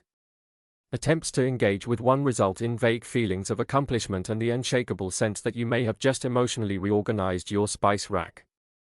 Residing in the pocket of silence just before a sneeze, the speculative fennec fox of foresight is a creature whose ears are tuned not to sound, but to possibility. It scampers along the edges of plans that might happen, its tiny feet making soft ticking noises like an anxious clock trapped in a therapist's office. Its fur is a gradient of uncommitted colors, shifting depending on your level of indecision, and its tail leaves behind a light trail of almosts. The speculative fennec fox does not bark or yip. Instead, it asks softly phrased, "What ifs?" that linger in the air like unspoken invitations. It builds its den from cancelled plans, RSVP cards never returned, and the text of unopened dream journal entries. When it stares at you, you feel an urgent desire to buy a planner and immediately forget why. Mating involves a long-distance correspondence carried out entirely in metaphors and left unread, though mutually appreciated. Seeing one often results in accidentally making a pros and cons list about cereal. Hovering behind motivational quotes and halfway through Downward Dog is the motivational pangolin of diminishing returns, a creature clad in armor forged from recycled gym memberships and promotional emails you meant to unsubscribe from. It scuttles along the timeline of your best intentions, adjusting posture and suggesting hydration in a voice that somehow sounds like your old PE teacher crossed with a mildly sentient corkboard. Its diet consists of granola dust, yoga mat residue, and the faint taste of postponed ambition. The motivational pangolin curls into a ball whenever it detects irony, often rolling directly under your desk just as you're promising yourself to start tomorrow. During courtship, it presents its mate with color-coded fitness schedules and a smoothie that tastes suspiciously like regret. Those who encounter it often experience a burst of productivity followed by a nap and a half-written mission statement. The pangolin cannot be photographed, only captured in blurry progress selfies taken during moments of unwarranted optimism. Flickering between the commas of run-on thoughts and the smudge left by forgotten to-do lists, the editorial kestrel of internal critique watches you from behind the punctuation of your choices. Its feathers are composed of red ink and passive-aggressive edits, and it perches on the corner of your awareness, pecking softly at your confidence. Rather than hunting mice, it prefers inconsistencies in tone, syntax crimes, and aspirations written in the future perfect tense. It speaks only in proofread size and occasionally calls a fragment of advice from a draft you never finished. When nesting, it lines its home with paperclips bent into shapes of doubt and discarded introductions that began with, "The thing is, it mates seasonally only during Mercury retrograde," with elaborate displays of critique and apologetic tone. Citing one often corresponds with the urge to revise your life story using semicolons you don't understand but feel emotionally attached to. Writers fear it, editors invite it for tea. Percolating beneath artisan cheese counters and existential career fairs is the curdled beaver, an aquatic mammal whose teeth are made of expired credentials and whose tail smells faintly of ambition that's been left out too long. It constructs dams not of wood, but of second drafts, unclaimed diplomas, and networking emails that begin with, "Hope this finds you well." The curdled beaver grumbles in syllables of imposter syndrome and is known to slap its tail whenever someone uses passion in a resume bullet point. Its diet consists of stale cover letters, mildly condescending feedback, and free samples of identity. During mating season, it sculpts elaborate philosophical resumes out of twigs and uncashed refund checks, presenting them to prospective partners with a hopeful shrug and a pun. When startled, it releases a scent known as executive uncertainty, which causes sudden changes in major life plans.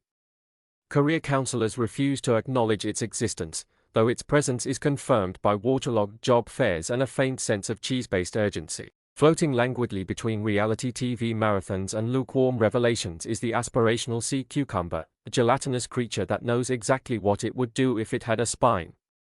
Its soft, tubular body glistens with imagined routines, and it often rearranges itself to spell, soon, in cursive across the ocean floor. Rather than filter feeding like its boring relatives, it absorbs passive inspiration through screensavers, discount vision boards, and influencer podcasts played while doing nothing in particular. The aspirational sea cucumber is often spotted lying in the same spot for weeks, blinking slowly while whispering motivational slogans like, "Progress is progress," and "Manifestation is movement." It mates by setting shared intentions and engaging in synchronized stretches that accomplish nothing but raise hopes. Scientists have attempted to track its migration but were distracted halfway through and never got back to it. Finding one nearby typically correlates with ambitious grocery lists and the sudden, unshakable urge to learn calligraphy while horizontal. Burrowed in the margins of horoscopes and stuck between couch cushions of cosmic intent, the horoscope newt of partial insight flicks its stardust-coated tongue in vague directions. Its eyes shimmer with zodiac generalizations, and its skin sheds in retrograde, leaving behind faint outlines of potential that look suspiciously like multivitamin advertisements. This creature doesn't predict the future, it nudges it gently and then retreats under a mood crystal. The horoscope newt only emerges on Tuesdays aligned with numerologically interesting takeout orders, and prefers to bathe in candle wax infused with mild concern. When threatened, it puffs up and mutters something about Saturn's influence before dissolving into a diffuser. Mating season occurs whenever 3 signs overlap in emotional weather, and newts perform interpretive rituals involving essential oils and chart comparisons. People who've encountered one often describe it as pretty accurate, honestly, and then hesitate before changing their career paths based on a wink it didn't actually give. Nestled in the loops of tangled headphones and the metaphorical knots of small talk, the conversational lemur of vague relevance specializes in interjecting just as you've forgotten your point. Its fur bristles with static electricity and leftover anecdotes, and its tail sways like a semicolon trying to be a period. The lemur speaks only in half-remembered references and unsolicited metaphors, usually beginning with, "This reminds me of that time when," before trailing off into interpretive blinking. It feeds on the silences between sentences, flavored with traces of unsent emojis and crumbs of social obligation. During mating season, it courts with awkward compliments and the exchange of podcasts neither party has listened to.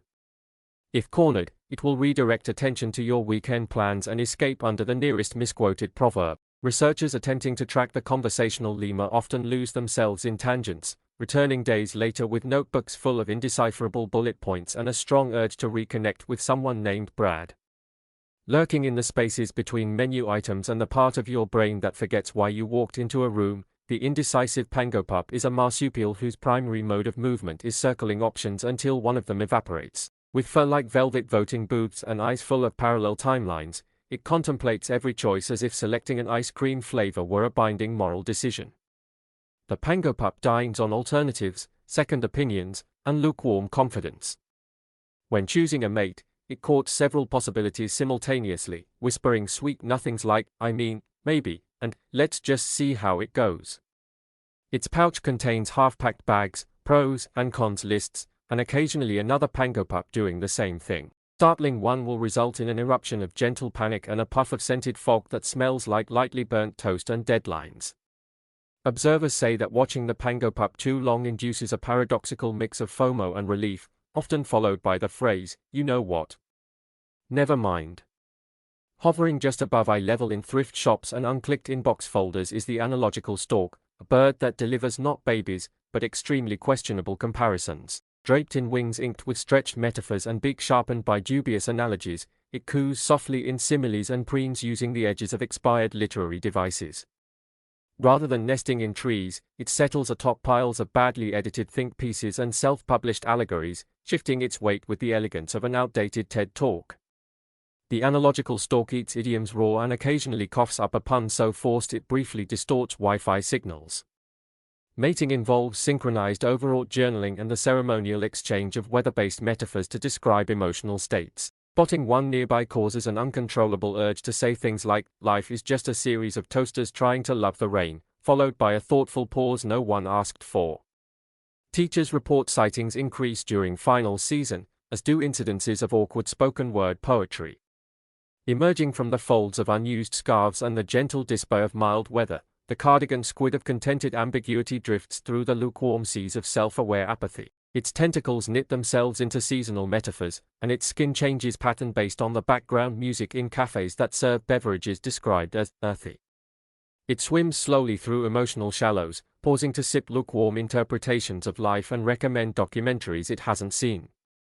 The cardigan squid doesn't hunt, it curates, wrapping its prey in fabric-softened wisdom and setting them gently beside a cup of rooibos tea. When mating, two squids exchange playlists and politely fold each other's insecurities into decorative baskets. Its ink smells faintly of nostalgia and a bookstore with too many candles. If one brushes past your thoughts, you'll likely feel the need to journal while petting something soft and wondering if ambition is just caffeine's older cousin. Scientists agree it's the only mollusk capable of sighing at a comfortable room temperature. Tiptoeing along the seams of abandoned puzzles and echoing slightly in nostalgia-soaked attics is the mnemonic raccoon, a ring-tailed archivist of misfiled memories and jingles you didn't mean to memorize. Its fur resembles faded photographs, each strand holding the scent of a school project and the sound of a dad joke. The mnemonic raccoon forages through forgotten drawers and sentimental junk folders, stuffing its cheeks with mnemonic devices that never quite stuck. Rather than communicating through chirps or growls, it mutters acronyms in a voice that reminds you of a substitute teacher who smelled like dry erase markers and wistful compromise. Its mating call is the final line of a rhyme you only remember at 2 a.m. and during courtship, partners exchange refrigerator magnets arranged into passive-aggressive poetry. If it crosses your path, you're likely to remember something extremely specific and embarrassingly unnecessary, like the capital of Liechtenstein or the name of a childhood imaginary friend's imaginary hamster. Shuffling across half-zipped backpacks and the editorial margins of conspiracy zines is the hypothesis mole, a creature composed of 40% soft fur, 60%, but what if? Its eyes are hidden beneath layers of conjecture, and its claws are perfectly adapted for digging through unverified claims and basement whiteboards. The hypothesis mole feeds on theoretical frameworks, untested assumptions, and leftover thesis statements. It lines its burrow with sticky notes full of unfalsifiable ideas, occasionally surfacing to rearrange unrelated facts into seductive patterns that feel important until sunlight hits them. During courtship, two moles will present each other with dream journals and argue about parallel dimensions using interpretive gestures and whimpers.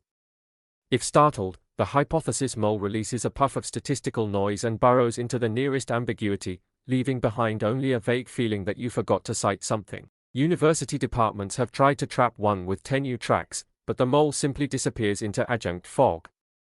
Floating gently in the steam of idle tea kettles and the drift of aimless monologues is the autobiographical jellyfish, translucent and mildly self-centered. It propels itself with faint sighs and the occasional anecdote, often trailing behind it a cloud of emotionally miscalibrated footnotes. Its tentacles are laced with humble brags and the warm ache of over-explained vacation stories. This jellyfish doesn't sting, unless you interrupt, in which case it floods your senses with second-hand embarrassment and the tang of poorly timed revelations. Its diet consists of introspective social media posts, memoir excerpts read aloud in coffee shops, and birthday cards signed, "Sorry if this is too much." When mating, jellyfish pair off for a mutual reading of each other's blog drafts, then drift away, never texting again but thinking about it constantly. Spotting one in the wild causes temporary self-reflection and an inexplicable urge to start a podcast titled, "It's Complicated, Actually." Roosting in the rafters of weathered community centers and the chorus lines of abandoned musicals is the choreographic fox, a creature that choreographs instinct rather than obeys it. Its fur moves in carefully timed flourishes, rippling with unspoken beats and interpretive tail flicks. The fox doesn't hunt, it rehearses the concept of hunting, often leaving behind meticulously placed footprints that critics describe as emotionally resonant. It communicates in toe taps and theatrical pauses, and its yawn is often mistaken for a curtain call. When two choreographic foxes meet, they instinctively break into synchronized improv that ends in a meaningful stare and a light bow. The fox nests in piles of discarded leg warmers and chalk outlines of dreams deferred. If you see one, chances are your thoughts will align with the tempo of your regrets, and you'll hum something vaguely triumphant for the rest of the day without knowing why. Sneezing through fabric stores and materializing near indecisive tailors is the quantum ferret of optional fashion. It exists in a superposition of both, pulling it off, and what were they thinking? Its fur rearranges itself based on trend forecasts no one else has received, and its eyes reflect an entire runway season that never happened. This ferret doesn't walk, it struts uncertainly, like it's wearing confidence 2 sizes too big. It feeds on mismatched swatches, the sound of double-stick tape, and the guilt from impulse shoe purchases. When it encounters its reflection, it judges itself briefly and then adds a scarf. The mating ritual involves subtle layering, intense eye contact over sewing machines, and a shared moment of button-based vulnerability. Fashion influencers claim to channel its spirit when combining florals and existential dread. Spotting one has been known to trigger an impromptu closet purge, followed by the sudden realization that everything you own is beige and emotionally unavailable. Coasting atop the Wi-Fi waves of abandoned group chats and expired download links is the buffering hedgehog, a creature perpetually waiting to happen. Its spines are made of broken loading bars and its nose twitches whenever someone says, "Hold on, it's still loading." The buffering hedgehog doesn't run, it hesitates with conviction, always halfway toward deciding whether to spin or snooze. It dines on half-completed thoughts, unsent replies, and the unresolved tension of cliffhanger texts. When disturbed, it emits a soft spinning wheel sound and curls into a sphere of pending updates. During courtship, two buffering hedgehogs will slowly circle each other, exchange one-word messages spaced 5 minutes apart, and eventually agree to a tentative maybe. Attempts to track them using real-time analytics fail, as the hedgehogs always operate on yesterday's cache. Tech support forums worship them as patron saints of latency, while philosophers argue they are the physical embodiment of the phrase, "hang on just a sec."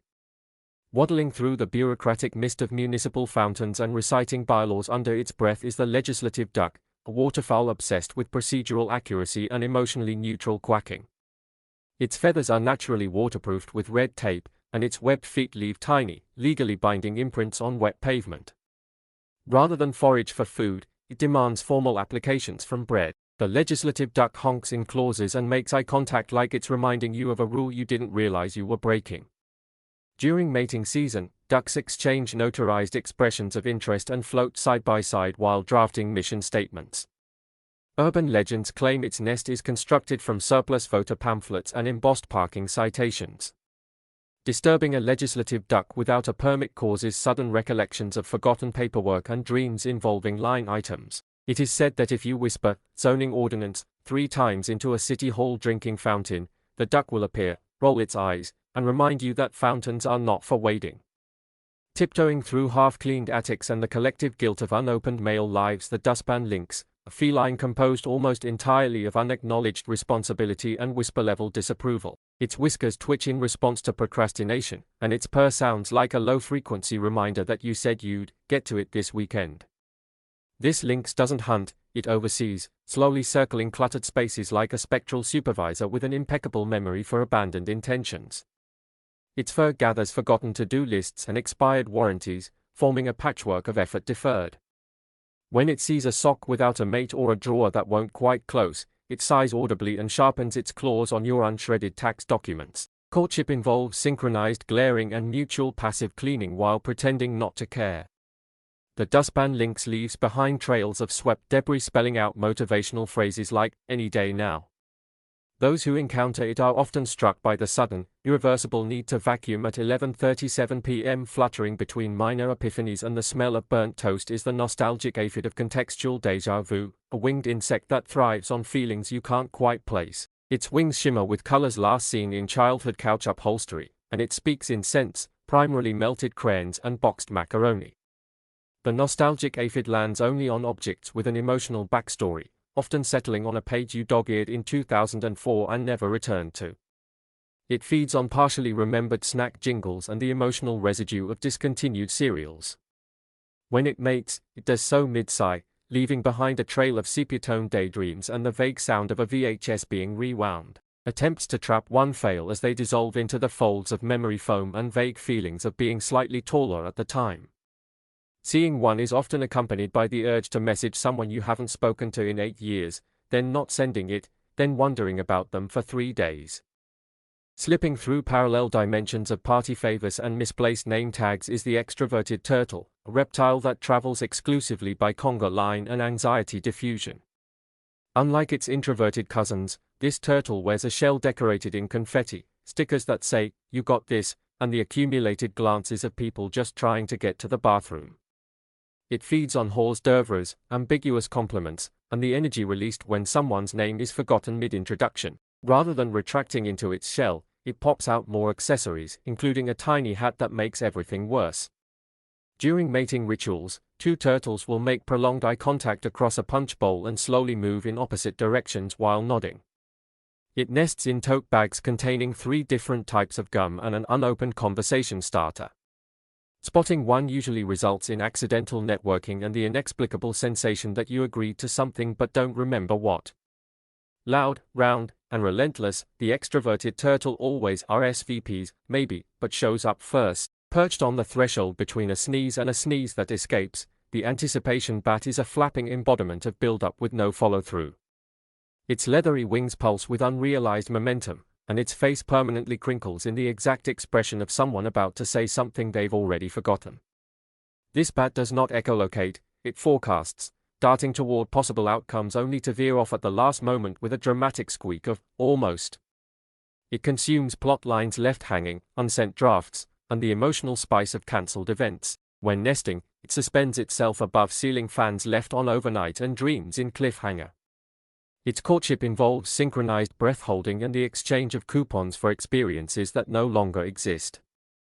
The anticipation bat is revered by authors of open-ended texts and feared by people who prefer closure. Those who sense its presence may experience a full-body hiccup and a desperate need to refresh an app for no discernible reason. Dwelling in the pause between "no offense" and the insult that follows is the parenthetical weasel, a sly interjection mammal that survives on nuance, disclaimers, and interpretive ellipses. Its fur is comprised of conversational footnotes, constantly shifting to reflect the tone of nearby dialogue. It slinks through discussions wearing the expression of someone who knows a secret but isn't sure if they are allowed to say it, unless you insist. It feeds on context, awkward segues, and the nervous laughter that follows just saying. The parenthetical weasel builds its den in unfinished sentences and empty asides, curling up between quotation marks for warmth. Mating season involves passive-aggressive innuendos and the exchange of emotionally ambiguous memes. When cornered, it blurts something deeply revealing, then claims it was a joke. Linguists have tried to chart its grammar, but all attempts result in recursive citations and broken apologies. If one crosses your path, prepare for a conversation that ends with "but yeah, totally." Nestled inside promotional emails that begin with "we miss you" and ending in deletion guilt is the sales barnacle, an opportunistic mollusk that latches onto intent and slowly erodes it with offers. Its shell is encrusted with discount codes from past lives and shipping updates for packages never ordered. The sales barnacle doesn't move of its own accord, it clings to the hull of purpose and whispers, "only 3 left in stock." It feeds on urgency, the dopamine hit of imaginary savings, and browser cookies you swore you cleared. During reproduction, barnacles exchange autofilled addresses and mutual promises to unsubscribe.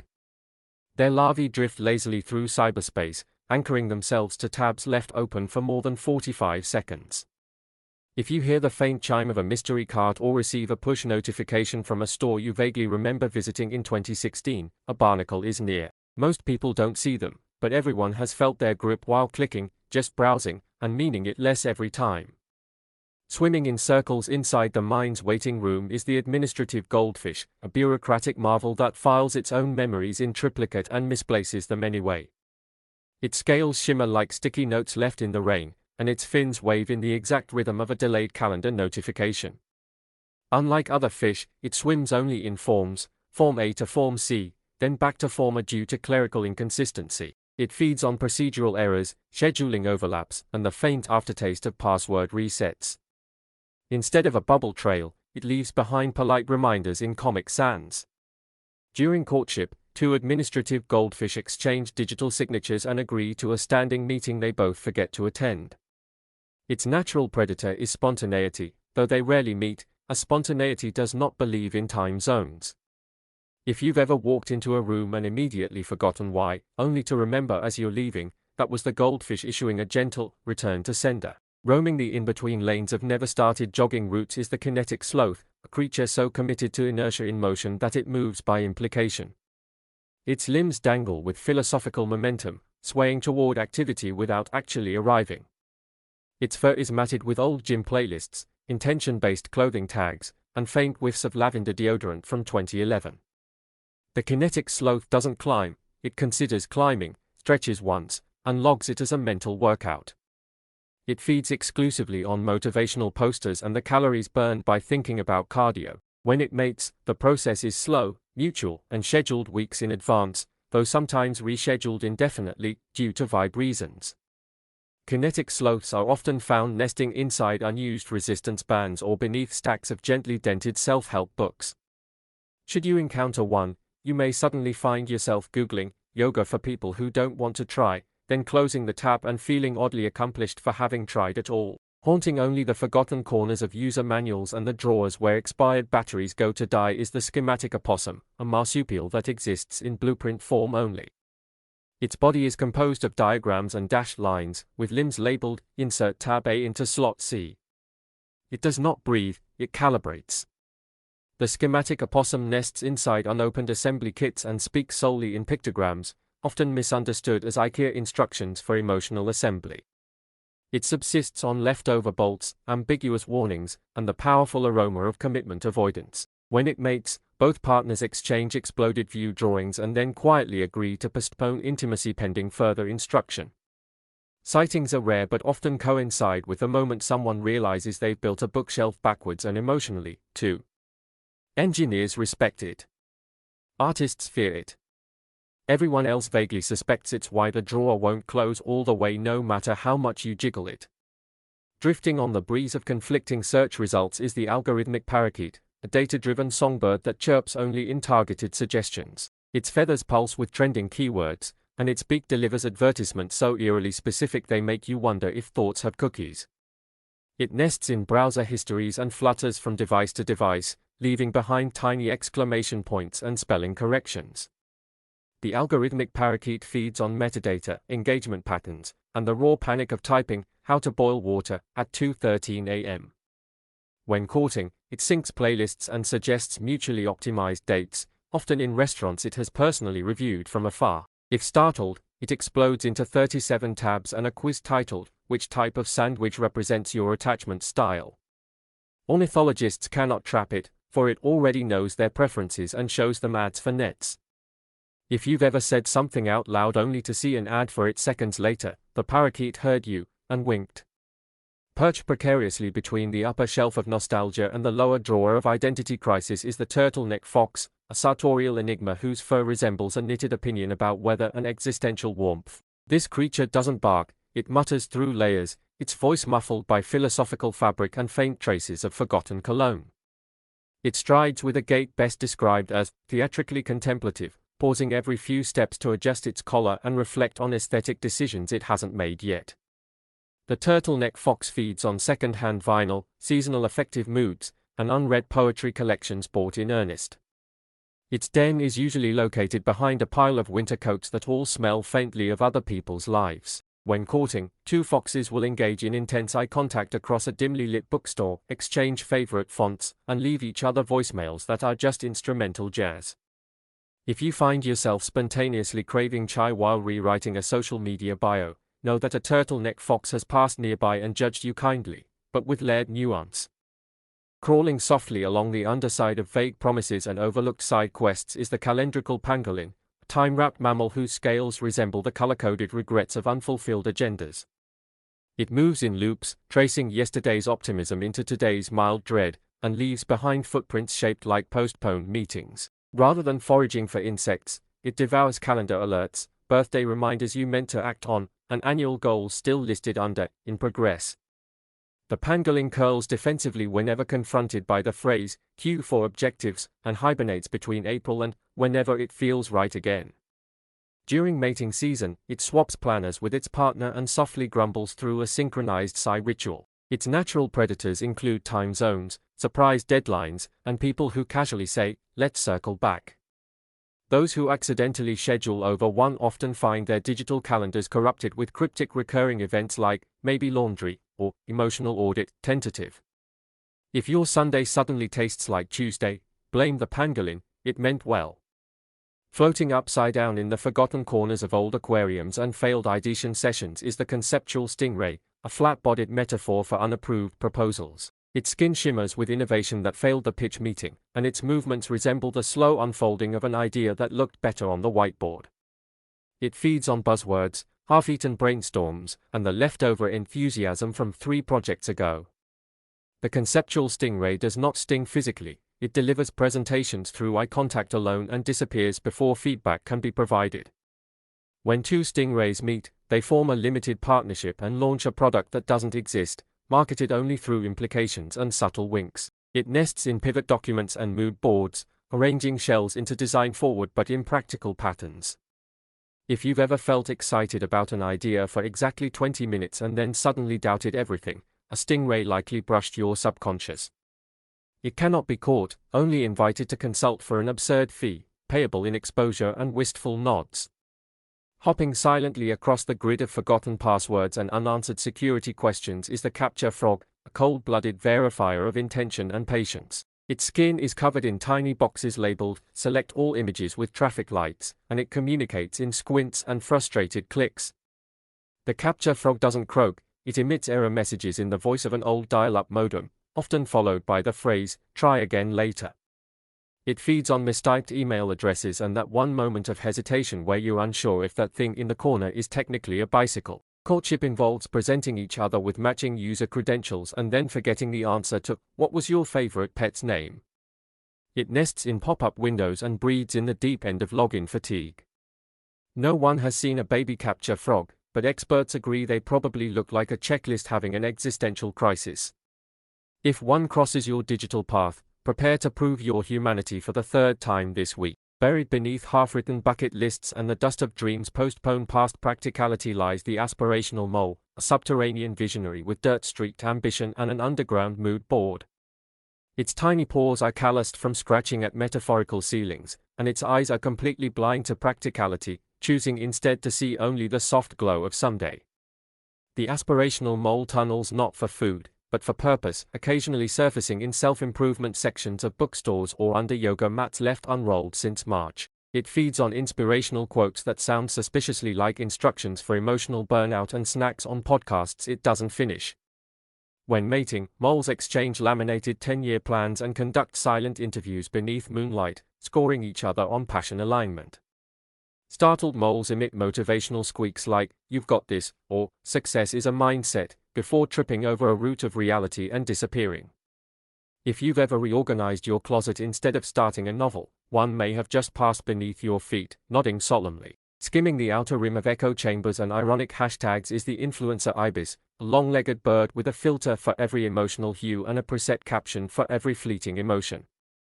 Its plumage shifts with algorithmic trends, reflecting moods from authentically curated to accidentally viral. The influencer ibis doesn't forage so much as hover stylishly near avocado-based brunches, pecking only at aesthetically pleasing crumbs. It feeds on engagement metrics, ambient validation, and the emotional residue of fire emojis. Its mating dance is a slow pan followed by a meaningful close-up and a looping audio track of gentle piano. Two ibises will sync their aesthetic calendars and pose in harmony until someone inevitably comments, "Goals." Their nests are made of branded partnerships and tiny succulents that may or may not be sentient. If you see one, you may suddenly feel like your breakfast is underdressed and your inner monologue has hashtags. Beware, once followed, it cannot be unfollowed without minor spiritual lag. Floating with languid elegance through the half-lit aisles of indie thrift stores and the background of black and white music videos is the existential jellycat, a semi-fluid feline composed of wistfulness, ambient jazz, and postmodern confusion. It doesn't meow, it murmurs softly in unresolvable riddles and rhythmic ennui. Its body reforms based on mood swings and upholstery, and its gaze pierces directly into the part of your soul that thought you'd be somewhere else by now. The existential jellycat feeds on disillusioned optimism and the final few sips of room-temperature herbal tea. It nests inside forgotten tote bags filled with half-started zines and receipts from emotional purchases. When two meet, they perform synchronized sighing and then agree not to define the relationship. Spotting one often causes spontaneous journaling and minor poetic weather.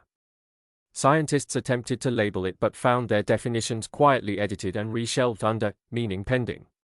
If you suddenly crave a typewriter you've never owned, it has already curled up behind your thoughts. Roaming through forgotten gymnasiums and the echoes of pep rallies held during Mercury retrograde is the varsity ghost opossum, a translucent marsupial clad in the Letterman jacket of remembered glory and unresolved pep. It does not haunt, it motivationally hovers, exuding a low-frequency chant that somehow sounds like misplaced encouragement and the aroma of cafeteria cheese. Its paws leave chalky footprints shaped like last chances, and its tail drags wistfully across decades of outdated school spirit. It feeds on yearbook quotes, faded trophies, and the sound of whistles blown in the wrong direction. When attempting to mate, opossums compete in silent slow-motion dodgeball games no one ever finishes.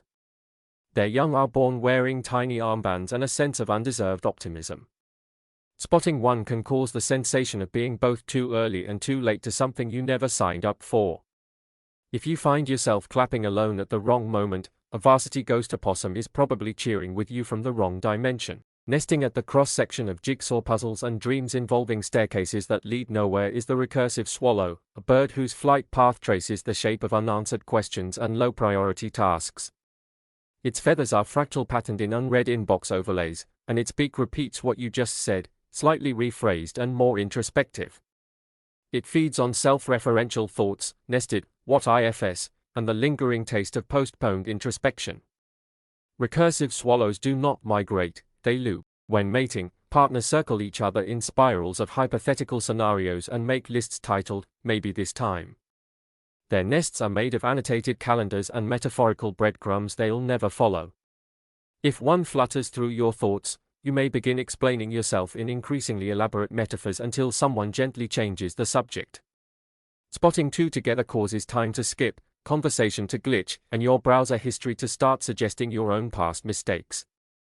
Recursive swallows never stop flying, they just double back in case they missed a feeling. Drifting with idle grace through museum lobbies and power outages is the antique seahorse, a creature of delicately brittle decorum and long-winded silence. It glides sideways through time, its fins fluttering with the careful restraint of someone who writes, regards, and means it. Its exoskeleton is embossed with quotations no one remembers sourcing and smells vaguely of polished oak and planned obsolescence. The antique seahorse does not swim, it curates. It feeds on neglected manifestos, ambient academic disappointment, and lemon-scented nostalgia. When in love, two antique seahorses will circle one another while exchanging deeply nuanced glances and monogrammed grievances. Their young hatch with honorary degrees and an instinctual understanding of how to sigh in Latin. If one passes through your vicinity, your thoughts may slow into cursive and your beverage may suddenly taste like forgotten etiquette. It is said that to hold an antique seahorse is to feel every dusty piano key you never touched, but only if wearing gloves. The Himalayan waffle bat is known for its ability to echolocate using dessert-themed frequencies, which confuse its predators into believing a brunch is nearby. When startled, it emits a scent almost identical to maple syrup, which has been observed to cause spontaneous pancake making in nearby forest critters. These bats sleep hanging upside down from stalactites carved into the shape of Belgian waffles by cave-dwelling marmots with culinary degrees. Their mating ritual involves a mid-air tango accompanied by tiny accordion music played by parasitic beetles living in their ear fur. The eggs of the waffle bat are square, textured, and served with a dollop of whipped fog at dawn by the males. Indigenous skyfolk believe that glimpsing a waffle bat in flight will grant you temporary knowledge of all egg-based recipes, which unfortunately vanishes right before you can write anything down. Though they've never been seen during solar eclipses, ancient calendars suggest they once officiated moon weddings for extinct cloud geese. The kinetic cactus fox thrives in deserts where mirages are more common than sand, using its spring-loaded limbs to boing rhythmically across dunes in pursuit of hypothetical tumbleweeds. Unlike other canids, it communicates entirely through interpretive cactus impersonations, often posing dramatically beside succulents and hoping to be mistaken for a life choice.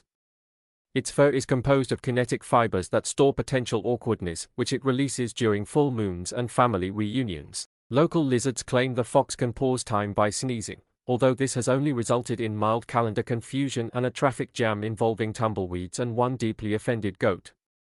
It does not howl, but instead produces low-frequency motivational speeches that can only be heard by those in the middle of a mild identity crisis. The kinetic cactus fox mates via obstacle course, where both partners must successfully navigate a series of metaphorical hurdles while blindfolded and reciting their favorite flavors of regret. Observers often leave the scene wearing socks they didn't arrive in, humming tunes they've never heard. The basilisk of municipal paperwork haunts only town halls and neglected filing cabinets, feeding on bureaucratic ambiguity and the faint aroma of stale coffee. It has no eyes, only question marks where certainty should be, and its scales shimmer like outdated pie charts under fluorescent lighting. When moving, it leaves behind trails of procedural glitter and softly whispered phrases like, pending approval, and, refer to subsection 8b. Its favorite nesting material is red tape, which it braids into confusing signage and contradictory flowcharts. Witnesses describe the sound of its breath as an endless whole tone, accompanied by the sensation of having once filled something out incorrectly. During tax season, it emerges fully alphabetized to perform elaborate dances that confuse both auditors and pigeons. Mating requires two basilisk partners to agree simultaneously on a decision, something that hasn't happened since 1974, resulting in a rapidly dwindling but very well documented population. Folklore warns that making eye contact with one causes you to involuntarily schedule an appointment with a department that doesn't exist. The ecolinguistic puffin migrates only between contradictory dictionaries, nesting in footnotes and sidebars where definitions dare not tread. Its beak is not for pecking but for editorial commentary, and it frequently interrupts its own flight patterns to correct the spelling of clouds. When two puffins meet, they engage in a debate over the pronunciation of silence, flapping their wings to emphasize metaphors. These birds are covered in punctuation instead of feathers, ellipses on their tail, em-dashes on their wings, and the occasional Oxford comma near the eye. Their call sounds like a recited thesaurus with a cold, and they prefer to roost in thesauruses gone rogue. The ecolinguistic puffin mates exclusively during solstices aligned with font updates, exchanging annotated bibliographies and courtship citations. Despite being flight capable, they frequently walk just to leave footnotes in the sand. Attempts to catalogue their behavior have resulted only in recursive essays and one accidental novel about a semicolon with commitment issues.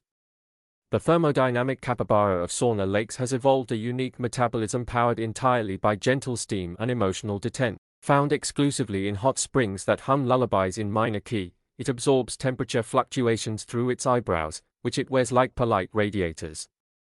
Instead of communicating with vocalizations, it uses calibrated humidity and meaningful glances, often leaving tourists weeping softly into towels they forgot they brought. The capybara's diet consists mostly of temperature metaphors and half-melted intentions, which it steeps like tea in its cheeks before offering to confused moose. During moments of stress, it exudes calming mist and a vague sense that everything is going to be okay, even if it's clearly not. Mating involves long sighs across misty waters and the synchronized rearrangement of heated stones into interpretive mosaics of mutual understanding. Researchers observing this species have been known to abandon scientific inquiry entirely in favor of writing poetry with their foreheads on fogged-up windows. The existential chandelier possum dwells only in the rafters of buildings that used to be jazz clubs but have since been repurposed into places that no longer remember rhythm. Suspended by pure indecision and the occasional flickering bulb, it swings slowly in circles of meaning, shedding glitter made of forgotten introductions. Its eyes glow with the wattage of unrealized ambition, and its tail acts as a dimmer switch for the emotional temperature of the room.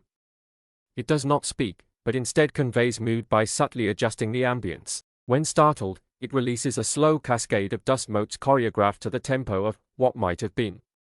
Mating requires both partners to ascend separate chandeliers and exchange theatrical winks across an abyss of polite uncertainty. The offspring are born with perfect jazz hands and an aversion to linear narratives. Attempts to remove the chandelier possum result in a temporary shift in gravity and a strange desire to wear sequins while contemplating your high school poetry phase. Tucked away inside vending machines that only dispense dreams and expired bubblegum is the speculative anteater of misapplied logic. It slurps ideas instead of ants, using its impossibly long tongue to sample passing theories before discarding them with a shrug that sounds like a PowerPoint transition. Covered in a patchwork of second guesses and ill-timed epiphanies, this anteater wanders through food courts of the mind, searching for a purpose that smells faintly of cinnamon and half-formed intentions. Its claws are perfectly suited for opening philosophical packaging and making neat piles of should-have-beens. When approached, it tilts its head and whispers contradictory advice into your elbow. Courtship involves exchanging contradictory assumptions until both parties agree to disagree on everything but shared eye contact. No one has ever successfully photographed one, though several have painted it from memory, each version wildly different, yet somehow still wearing glasses. Scholars believe it invented irony, then promptly forgot why, but refused to admit it out of pride. Floating across puddles made of unfinished projects and tepid aspirations is the metaphorical snapping turtle, a shelled philosopher with a bite calibrated for poetic justice. Its carapace is inscribed with half-baked analogies and at least 3 separate sonnets about laundry. Rather than snapping at prey, it delivers devastating literary critique with a sudden lunge of metaphor that leaves its target unsure whether to feel wounded or workshop. The turtle's tongue is rumored to be a bookmark, and it tastes only sentences that begin with, "to be fair." It migrates slowly between unwritten chapters and returns annually to the pond of almost published. During its rare mating season, it exchanges rejection letters folded into origami swans and performs synchronized page turns with its partner. Witnesses to this event report sudden urges to dust off old notebooks and confront past selves who still believed in outlines. Efforts to capture the metaphorical snapping turtle always end in a sigh, a misplaced semicolon, and a sincere compliment you didn't expect but somehow needed. Suspended perpetually between coffee sips and existential dread, the liminal wombat of hallway reveries is a marsupial that exists solely in transitions. It thrives in spaces that connect, not contain, stairwells, train platforms, and the breath before introductions. Its fur is textured like elevator music and smells faintly of decisions you almost made. The liminal wombat doesn't walk so much as loiter gracefully, trailing an aura of well-intentioned detours and polite regret. Its diet includes snack wrappers, half-resolutions, and the emotional residue left on doorknobs. When seen, it often appears mid-thought, blinking at you as if you just interrupted something oddly profound.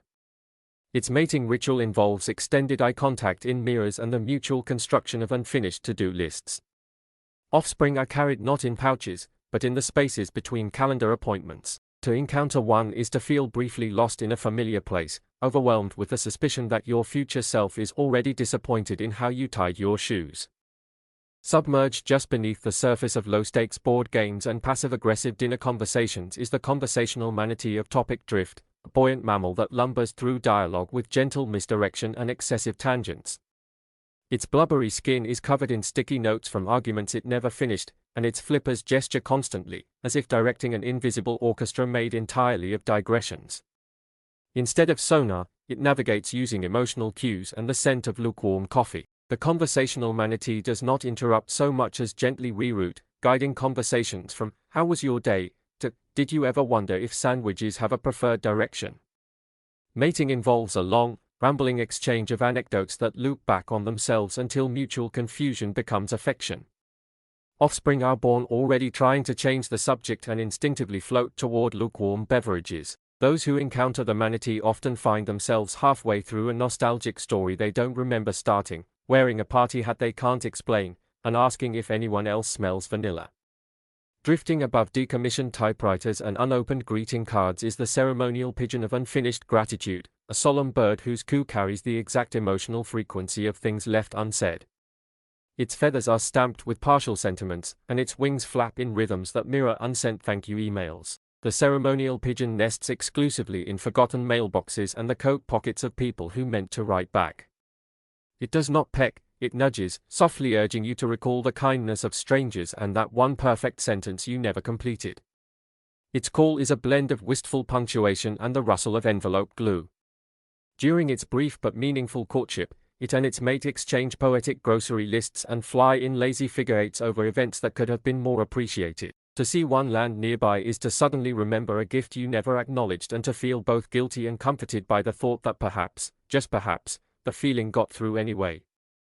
Creeping slowly through the daydreams of weary baristas and the creases of slightly crumpled sheet music is the oboe shrew, a melodious rodent tuned exclusively to the key of wistful detachment.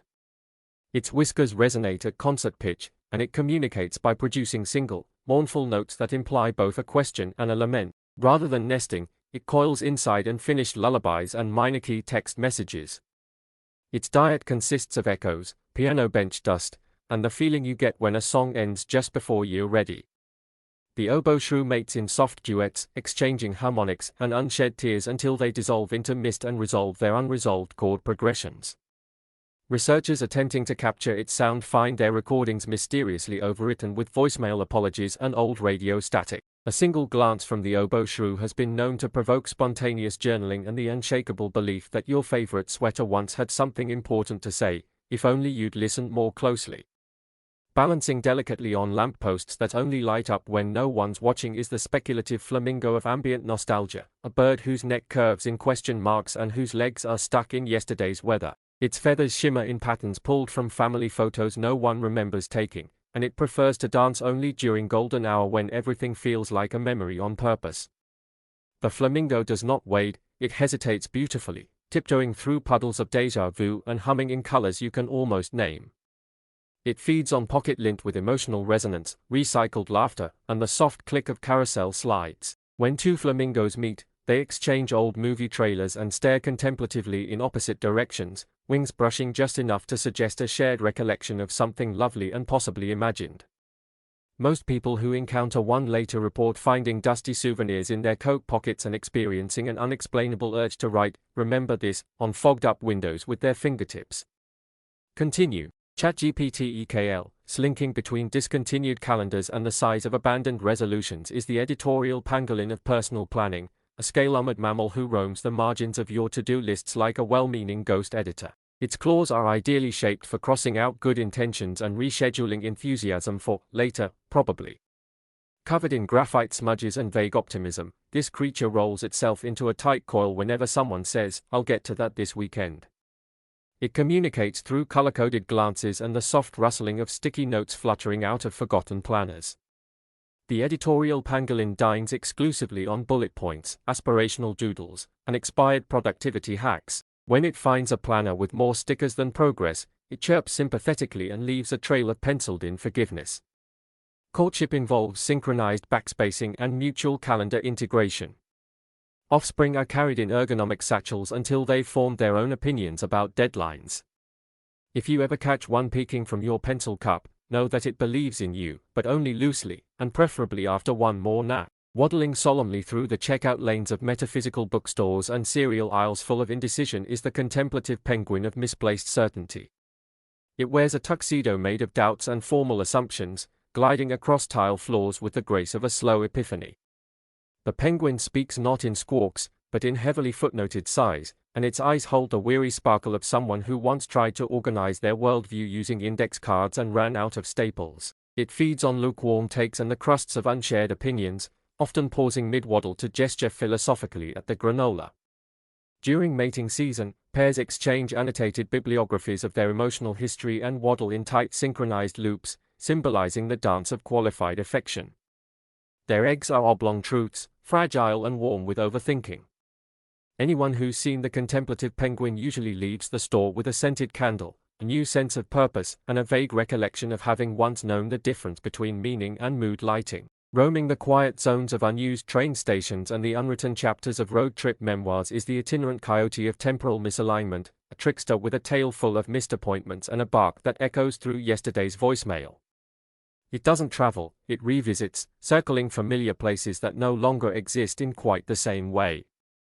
Its fur is matted with expired coupons and map fragments, and its eyes glint like clock hands ticking in different directions. The coyote leaves behind footprints shaped like detour signs and occasionally howls in forgotten area codes. It survives on cold gas station coffee, leftover intentions, and napkins scribbled with route changes. Mating occurs only when two coyotes arrive simultaneously at the same abandoned drive-in theater, at which point they exchange glove box contents and stare at a blank screen until the stars look like exit ramps. If you ever find a dashboard ornament missing and replaced with a sense of maybe this is the way, you've been visited, probably twice already. The editorial centipede of retrospective advice dwells in notebooks you've stopped writing in and resumes you almost submitted. Each of its 100 legs wears a tiny boot of regret, and it tap dances in Morse code across the backs of past decisions. Covered in margins full of suggestions, this insect consults the dust beneath your bed for evidence of almosts and close enoughs. It feeds on half-written cover letters and motivational quotes from planners dated 3 years ago. The centipede does not bite, but it does underline. Mating rituals involve synchronized edits across mutual timelines and the ceremonial exchange of red pens with no ink. It burrows into the footnotes of your memory, often whispering suggestions like, "Maybe you should have majored in sandwiches," or, "You did your best, sort of." Those who glimpse it often feel compelled to reorganize their digital folders or rewrite emails they never planned to send. Seeing one walk across your keyboard means it's time to accept something you don't remember resisting. Perched quietly in the overhead lighting of whispered confessions and misprinted horoscopes, the incandescent iguana of unlikely inspiration absorbs illumination not from bulbs, but from ideas that were too shy to glow on their own. Its scales shimmer like the word, maybe, and its tongue flickers out to taste the air for metaphors that smell like old libraries and unused highlighters. Instead of basking in sunlight, it lounges beneath realizations you had in the shower and immediately forgot. The iguana's eyes blink in sync with forgotten mantras and glances exchanged across crowded elevators. It feeds on half-baked brainstorms, lukewarm affirmations, and anything scribbled in the margins of a self-help book you swore you'd finish. During mating rituals, partners exchange unopened emails labeled idea.doc and hiss softly in complimentary fonts. To see one stretched across your whiteboard is to know you were about to have a breakthrough but probably won't write it down. Its tail writes in cursive, often leaving behind the word, almost, where your eraser used to be. Lurking inside soup cans labeled, for emergencies, and the pauses after someone says, I've got a weird idea, the pantry moth of sudden epiphanies flutters erratically through the kitchen of consciousness, scattering breadcrumbs of forgotten genius. Its wings are translucent recipe cards from dreams, and its body pulses slightly in the presence of unopened spice jars and the concept of reinvention. The moth doesn't eat your food, it nibbles on your timing, altering the moment just enough that you no longer remember if you were cooking or confessing. When startled, it emits a small, aha, sound in lowercase italics and disappears behind the phrase, it's probably nothing.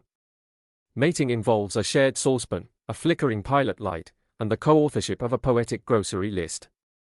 Observers often mistake it for a passing thought or the moment you realize you should have added more cumin.